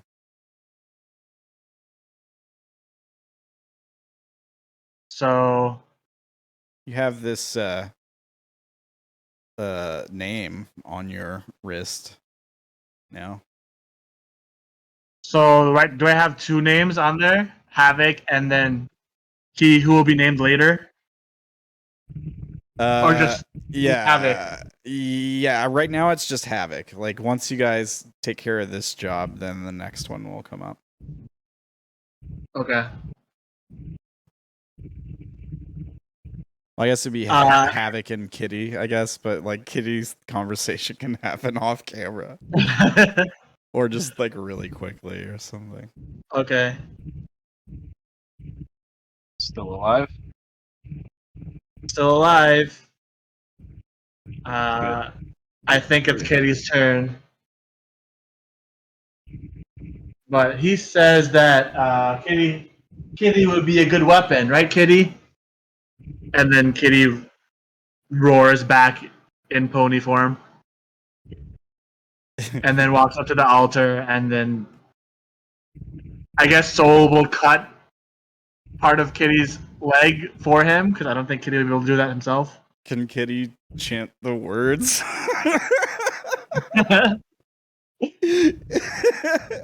Probably not. Yeah, that might be a problem. It's fine. Kitty can think the words, right? If it can communicate through telepathy. Right. Right. Fair enough. Whatever. So Kitty like goes into standby mode for a minute. Doesn't fall down, just like turns off. And then almost like 10, 15, 20 seconds later, like doesn't take long. Boop, comes back on and and it's like run execute assassination.exe or whatever. I'm assuming the same tattoo happens on him. Yeah. It's probably like on Kitty, it's probably like on the top of a paw or somewhere where it's like easily visible for a cat. Right. I guess maybe the wrist would make sense too, perhaps. Doesn't really matter. But yeah. 2 killing So then we all machines. turn to Havoc. The Havoc's like, no, I refuse, and then they all kill him. Like, all. Just come back.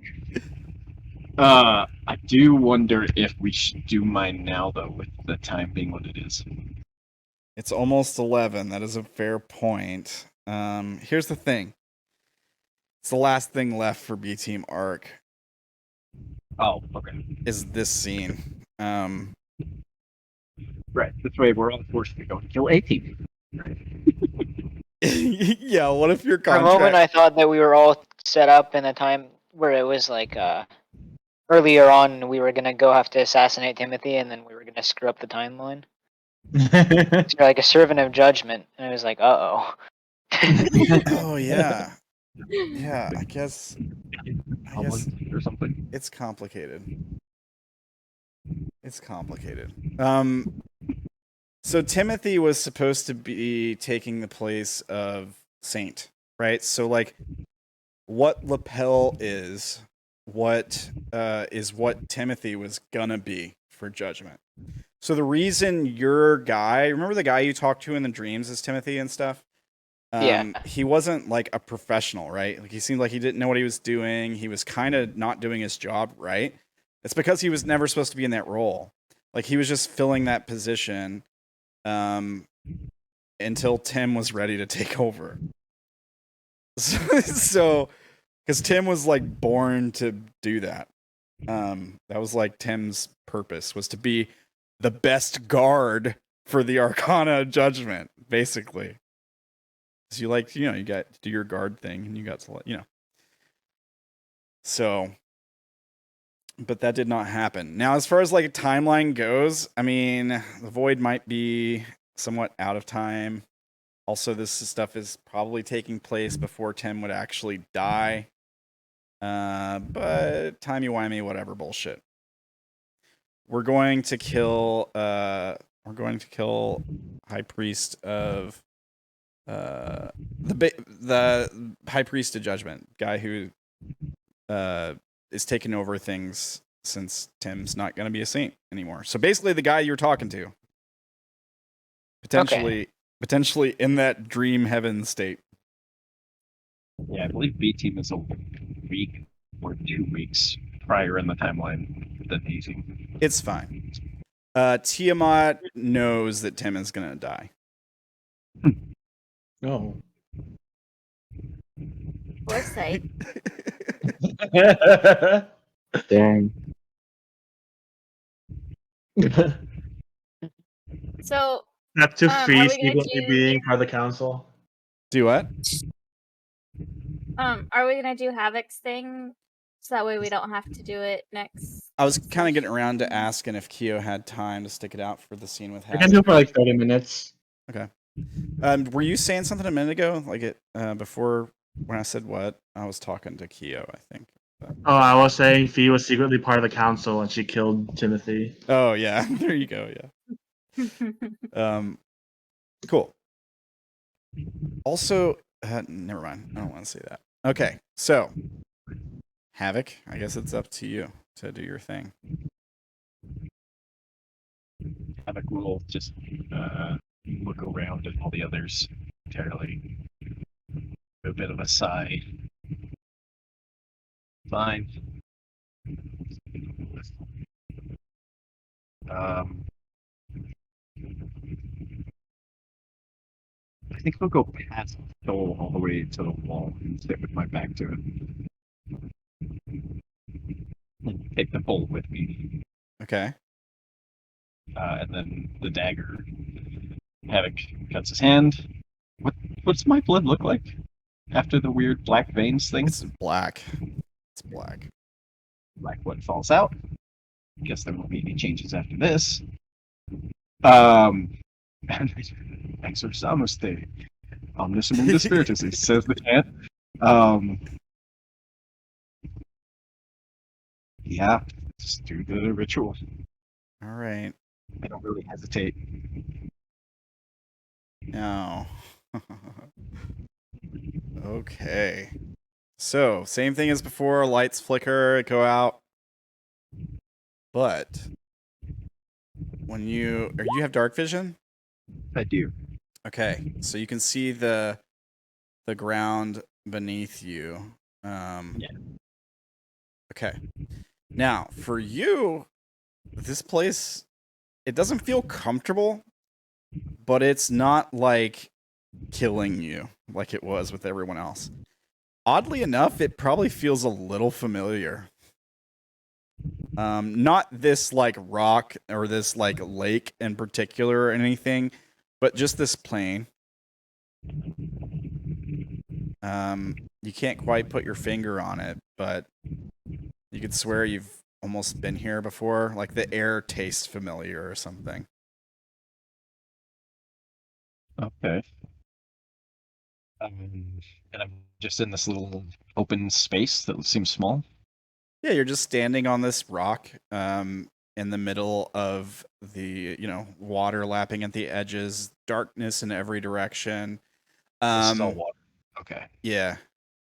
I knew that. It's black water. Or it's liquid. I look around for a minute. And then I will come through someone else's mic. It's like and then I will summon the shadow next to me. Okay. Go ahead and drag your shadow where you want it to appear next to you. Okay. Kind of it appears like sort of testing it. Yeah, it functions as normal. I send it flying off over the waters.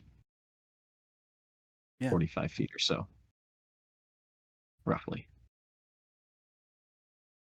Anything happens as the wings flap, but there isn't any actual movement of air. It just kind of imitates flying. Yeah, something definitely happens.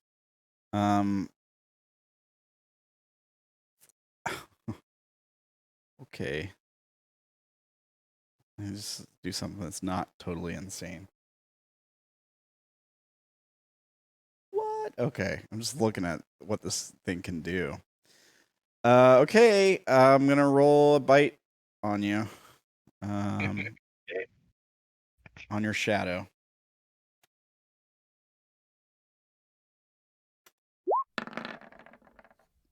It's 38 hit. Just barely. All right. It only has 1 HP. Okay. Well, it takes 40. It takes a lot of damage. There's a lot. There's like multiple types of damage. It dies. It just melts away into nothingness in its jaw. What do I see? Yeah, you see this giant gray draconic head like leap up out of the water like a shark when they strike like a sea lion or whatever, you know, the flying great white shark videos. That's what it looks like. It just comes barreling out of the water at full force, and just takes this thing out with like a roar. On it for a second. And then if 6 seconds passes and nothing happens, I'm going to summon another echo. Shadow.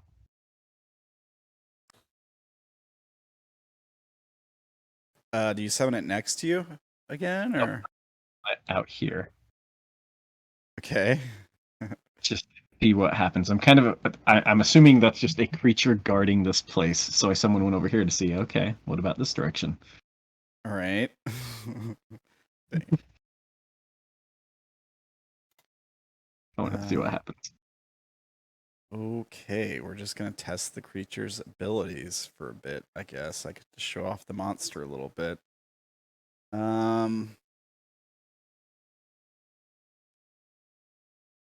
Jeez.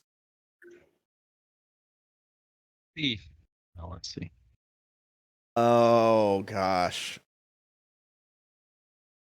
Okay, so hang on. Let me look this up. So instead of being near, like just above the water, he'll be 25 feet up this time.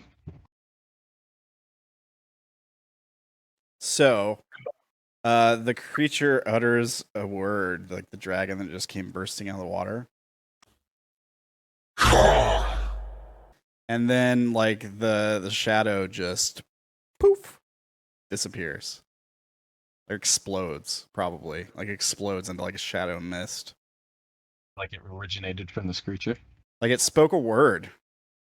The word that you heard is, like, you heard the word, but you can't remember what it was. Like, it was a foreign word that you don't recognize, and it like echoes and like through your mind for a moment, but then it's gone. Like, you can't remember what the word was.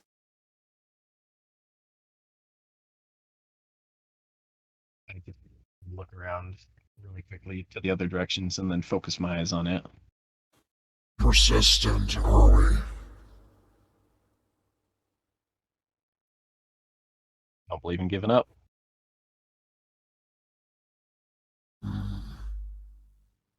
But you can't accept victory either.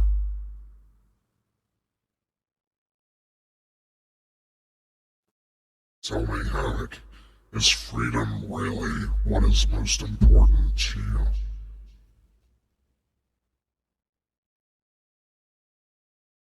Enables what's important to me.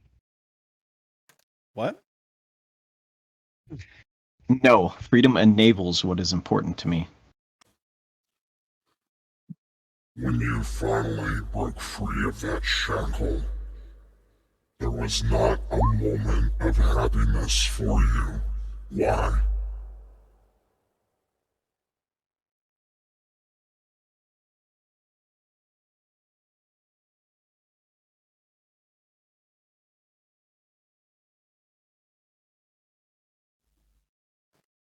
Take your time answering that. 1 second.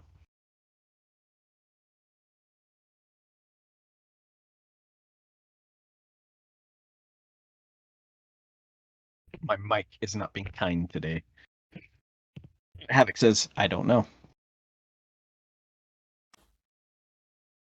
Because although the shackle is gone, you are still a slave and a prisoner.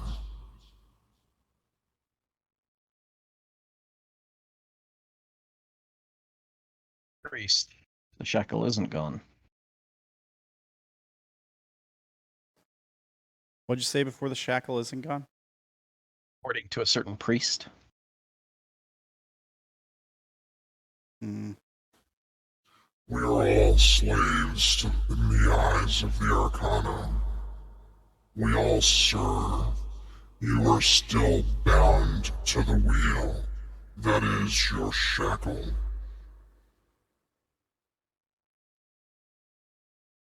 Serve. Literally just heard the word serve. That's it. God damn it.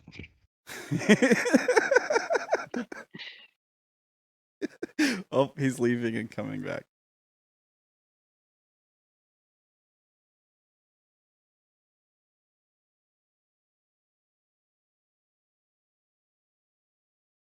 And how do you serve?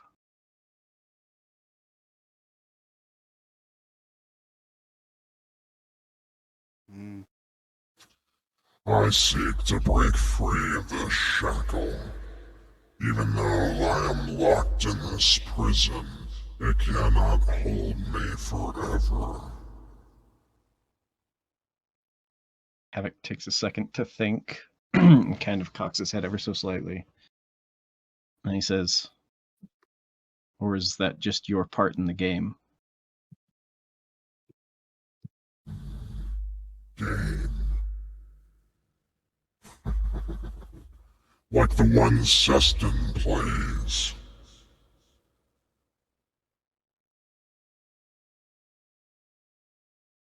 Havoc just raises his eyebrows at him. What about your part in that game? Do you really think his desperate plan is foolish enough to work?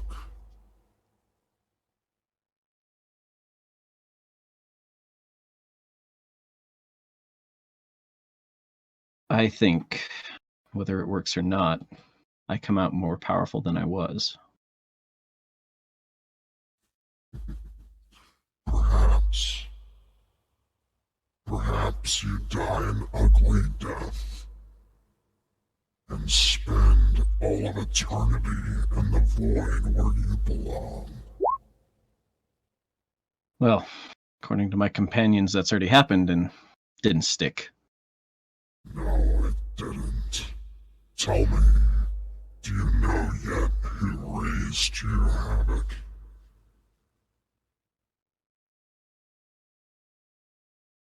No? No. But Seston believes whatever it is powerful enough to defeat me.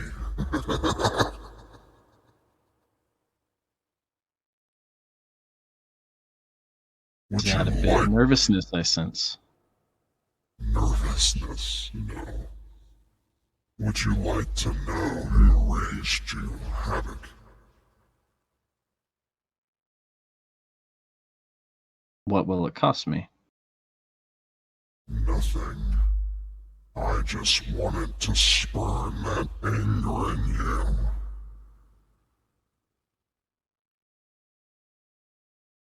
Sure. Who is it? This great and powerful demon that brought you back from the void. He was nothing more than a fallen angel.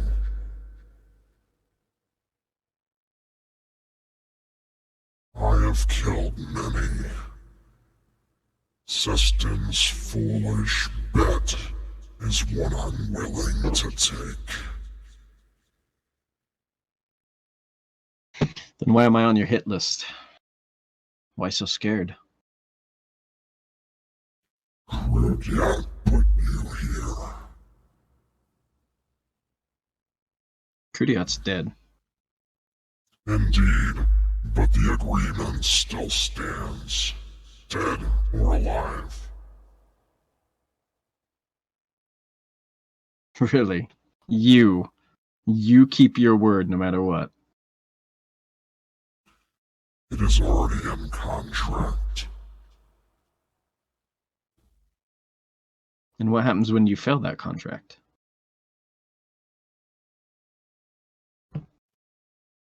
Would you like to die and find out? Well, I think then you would succeed the contract. Not if you were part of the council.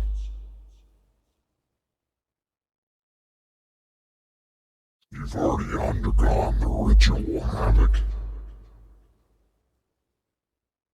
You're mine now. The saga cannot save you.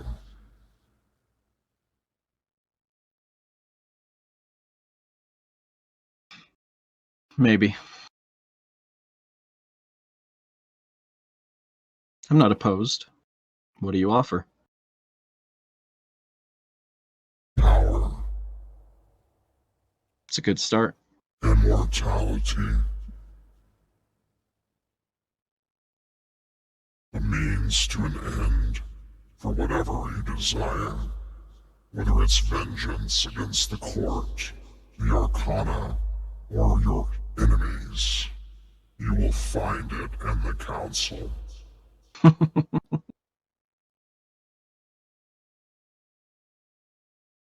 Not after vengeance. And if I was, I'd handle it myself. I want power.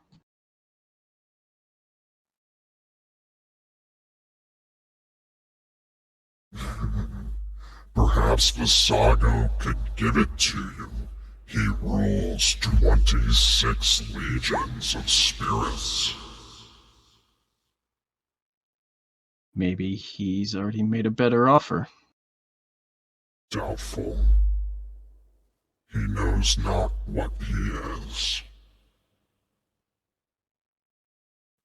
But a fool who's found a few powerful trinkets, seeking a way to escape his damnation.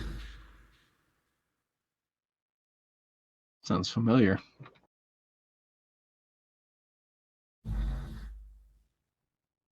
Indeed. Cut from the same cloth, I think. Both in over their heads. Both forsaken by heaven. Different reasons.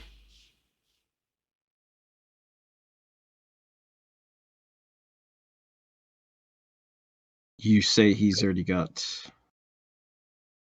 his claws into me. What happens if I agree to work for you? I kill him, most likely. And you think you can? 26 legions sounds impressive. What do you have? I claim an entire realm of the void. His power comes from parlor tricks. Nothing more. I am a god.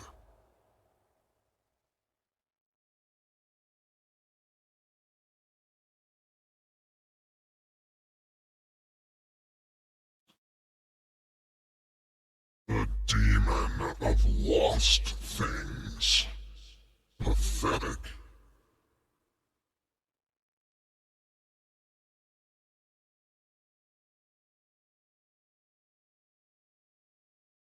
Specifically, what do you offer? Power. Power of what sort?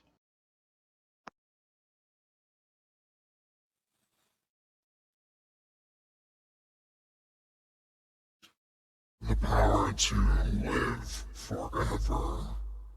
The power to amass anything you could desire. The power to kill anyone who should cross you.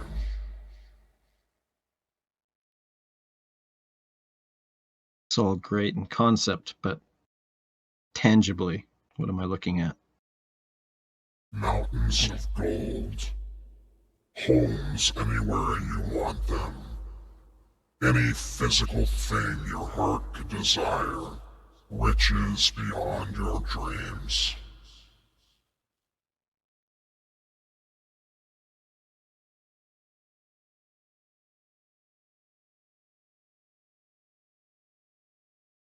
And you want from me? Simply to kill who I ask you to kill.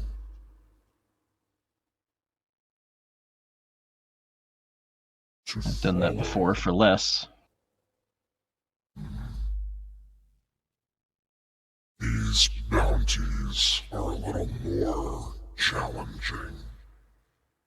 You won't be hunting down simple criminals anymore.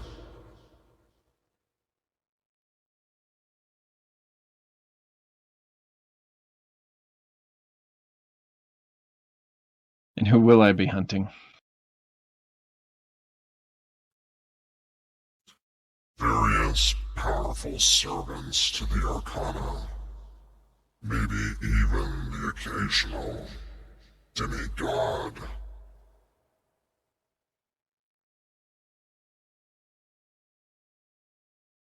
Eventually, the Arcana themselves.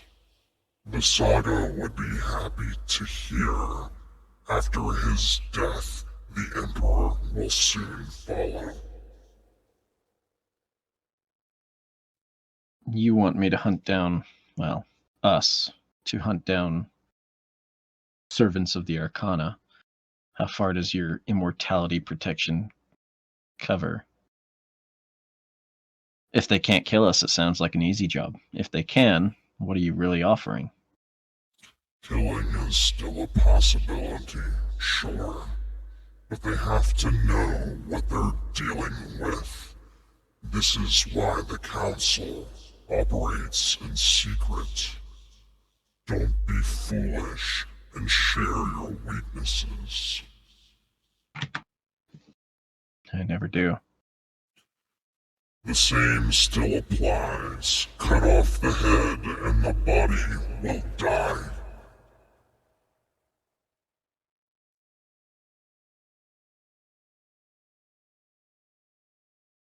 You will not age.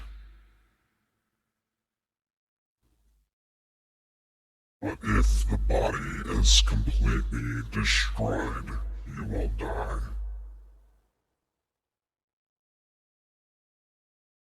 I'm not completely sure about it, but I think someone else already beat you to that.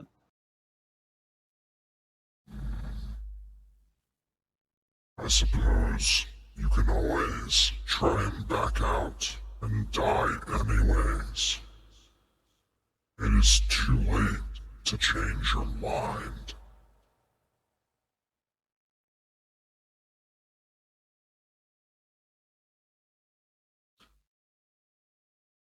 If you're truly desperate, try to reach out to Visago. Perhaps he can help you. Although I doubt it. You make the mistake of thinking that I reached out to him before. Never seen the guy. No, you've seen him. You simply can't remember. Perhaps his way of protecting you.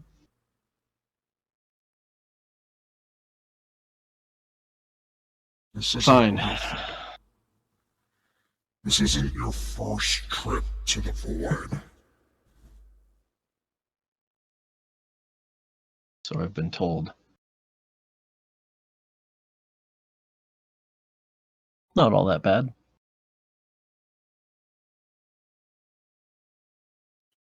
You still haven't seen the finer parts. And you're going to show me. Is that what you're offering?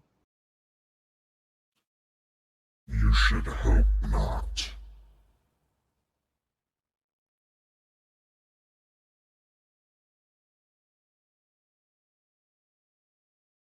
I will kill for you, and you will grant me a lot of gold and power. And if I find a better deal elsewhere, you can be sure I'll turn on you. Then you will die. But Fair enough. these terms are acceptable.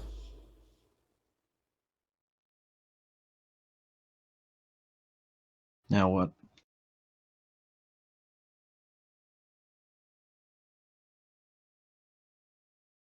Do you need me to sign a contract? The deal is made.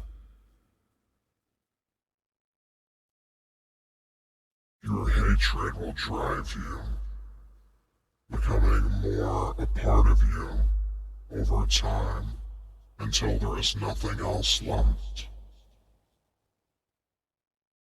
For the record, Havoc has been completely stone-faced the whole time. Yeah, okay.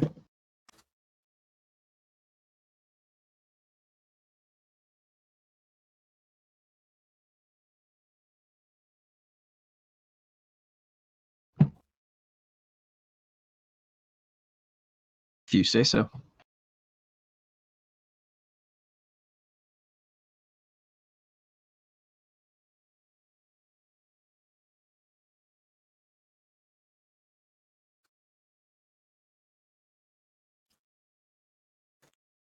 Do you want to just end the scene there? I don't know where else to go with that. I think for now, yeah. Yeah. All right. A lot to consider. We'll copy and paste my notes on Visago. I think I've already shared them with you, Wolf, but in case anybody Some, yeah. in case anybody else wants to take a look at that stuff. Okay. Well, maybe that's just how we end the session. When we come back to B team, I'm thinking some time has passed. We'll pick up in creation, like in a urban environment, if that's okay with you guys. Maybe like in the middle of a job, like the job. Okay.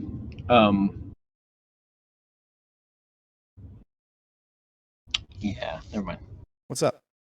No, I will message you after the game. I have some questions. Okay. Interesting. Don't worry. Can we do experience real quick? Oh, yeah. Oh, shit. All right. Everyone take 3 each for your interaction with Levi.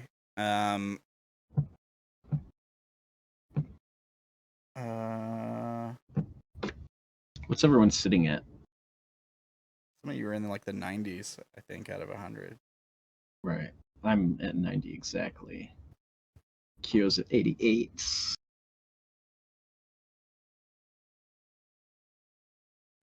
I'm gonna give Vira an extra 3 for killing the priest.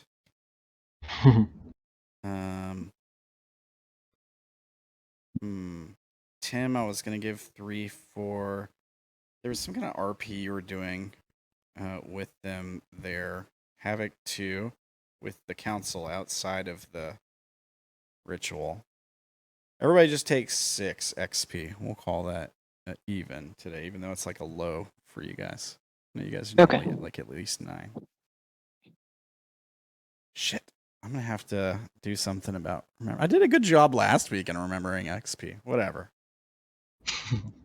But yeah, don't worry. I know it sounds like kind of hopeless, but Visago has tricks.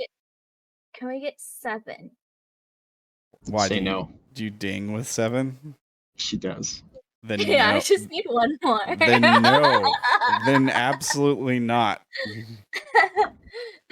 Because it would be so much funnier to make you wait until next session to get your 1 XP. Ha! Is anybody else close? If anybody else levels, I'll give it to you. Does anybody level? If we get 12, everyone levels. I think if we get 9, only 2 or 3 level. I don't know what Meryn's at. I'm low. For missing some sessions. Oh. Wait, did Kyo not add from last week? No, Kyo had 88 at the end of last week. Oh, really? I thought you had more. I fell behind because you guys got a lot of extra experience one time. Oh, right. I see. We did So a I guess lot more everyone- roleplay interactions. And I have no idea what Ferdy's at either. But I assume it's somewhere close to 90-ish. Okay. Before those 6. I think I'm Ferdy is the 92. I'm just one behind from Vaira. Oh, okay. Or Ella. So you're 98 after today then. Yes. Yes. Sound like a question. Yeah, I'm just I was just doing math. All right. I hope you guys enjoy the session today. I hope you guys had fun. So, Yeah, Yeah. that was a lot of lore. Yeah. It's a lore drop. I like to do lore drops every once in a while, especially these big epic conversations with super powerful things. Cool. Well, I hope nobody's disappointed or let down. I feel like I didn't do as good as I wanted to do as a DM in some places, so sorry. Oh, it was good. I totally had plans that Vira's gonna give him I don't know, from 3 months to a year for the death stuff to happen, and after that she was gonna suicide bomb and try and kill as many of the council members as she could. Jeez. But she's now persuaded that she's not a slave to Leviathan, and so she's not gonna do it anymore unless he gets persuaded otherwise. But Cool. Well, I'm glad you guys didn't just try to pull the rug out from under me at the last minute. I mean, it would have been okay if you did. I would understand. But I originally planned this arc to not do this at all. To not have you guys joining a demon cult or whatever at all. You guys were just supposed to kill these dudes eventually towards the end of the arc. There's gonna be a big showdown. They were gonna kidnap Crude Yacht and hold them hostage so you couldn't get the info and the staff. And then there's gonna be a thing where you had to kill them.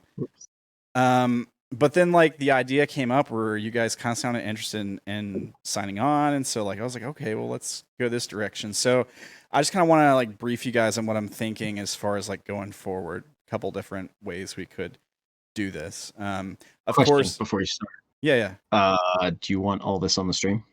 I guess we can talk about it off stream. Why don't I go ahead and say goodnight because I don't want to spoil the stream. wait! Before Right. before you turn the stream off, while Havoc was going through his thing, Vira would have gone up to Seston. First, she would have asked him about the names on her arm, but then she would have told him, by the way, I'm leader now. Yeah, I don't think he's gonna agree with that. He'll tell you about the names, but he'll say, "I'm sure you'll make a fine killer, Vira. Maybe you should take your time getting to know the ropes before you assume command." Maybe you should ask Leviathan. Soon, you can fight Sadicus for it. I don't like holding the banner anymore, anyways. This is why I'm leader now, anyways. This is gonna be a thing. All right. Yep. This is gonna be a thing. I'm leader. You're not really leader though. No, but I am. I'm the leader. Leviathan said she'd be a good leader, so here she is. I'm did. leader now. He did. All did. leader, She took me. that as, yeah, you'll be a great leader to my group of people, so here you go. It's fine. Havoc has some advice for Seston when he gets out of it. Okay. All right. Okay, Well, that's all I wanted to do. Okay. Does anybody got any shout outs they want to give out or anything? Shout out to Unrooted for being in the chat again this week. Appreciate you. Shout out to Visago. Shout out to Visago, angel of lost things / demon of lost things. Yeah, when you said he was a fallen angel, I was like, oh, it's Lucifer.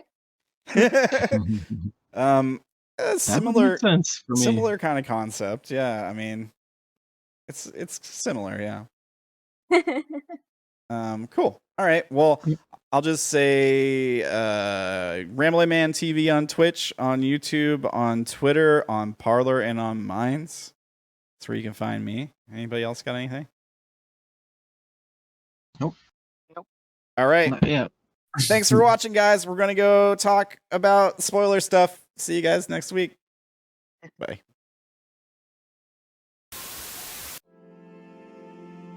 If you enjoy the video, make sure you like, share, comment, and subscribe.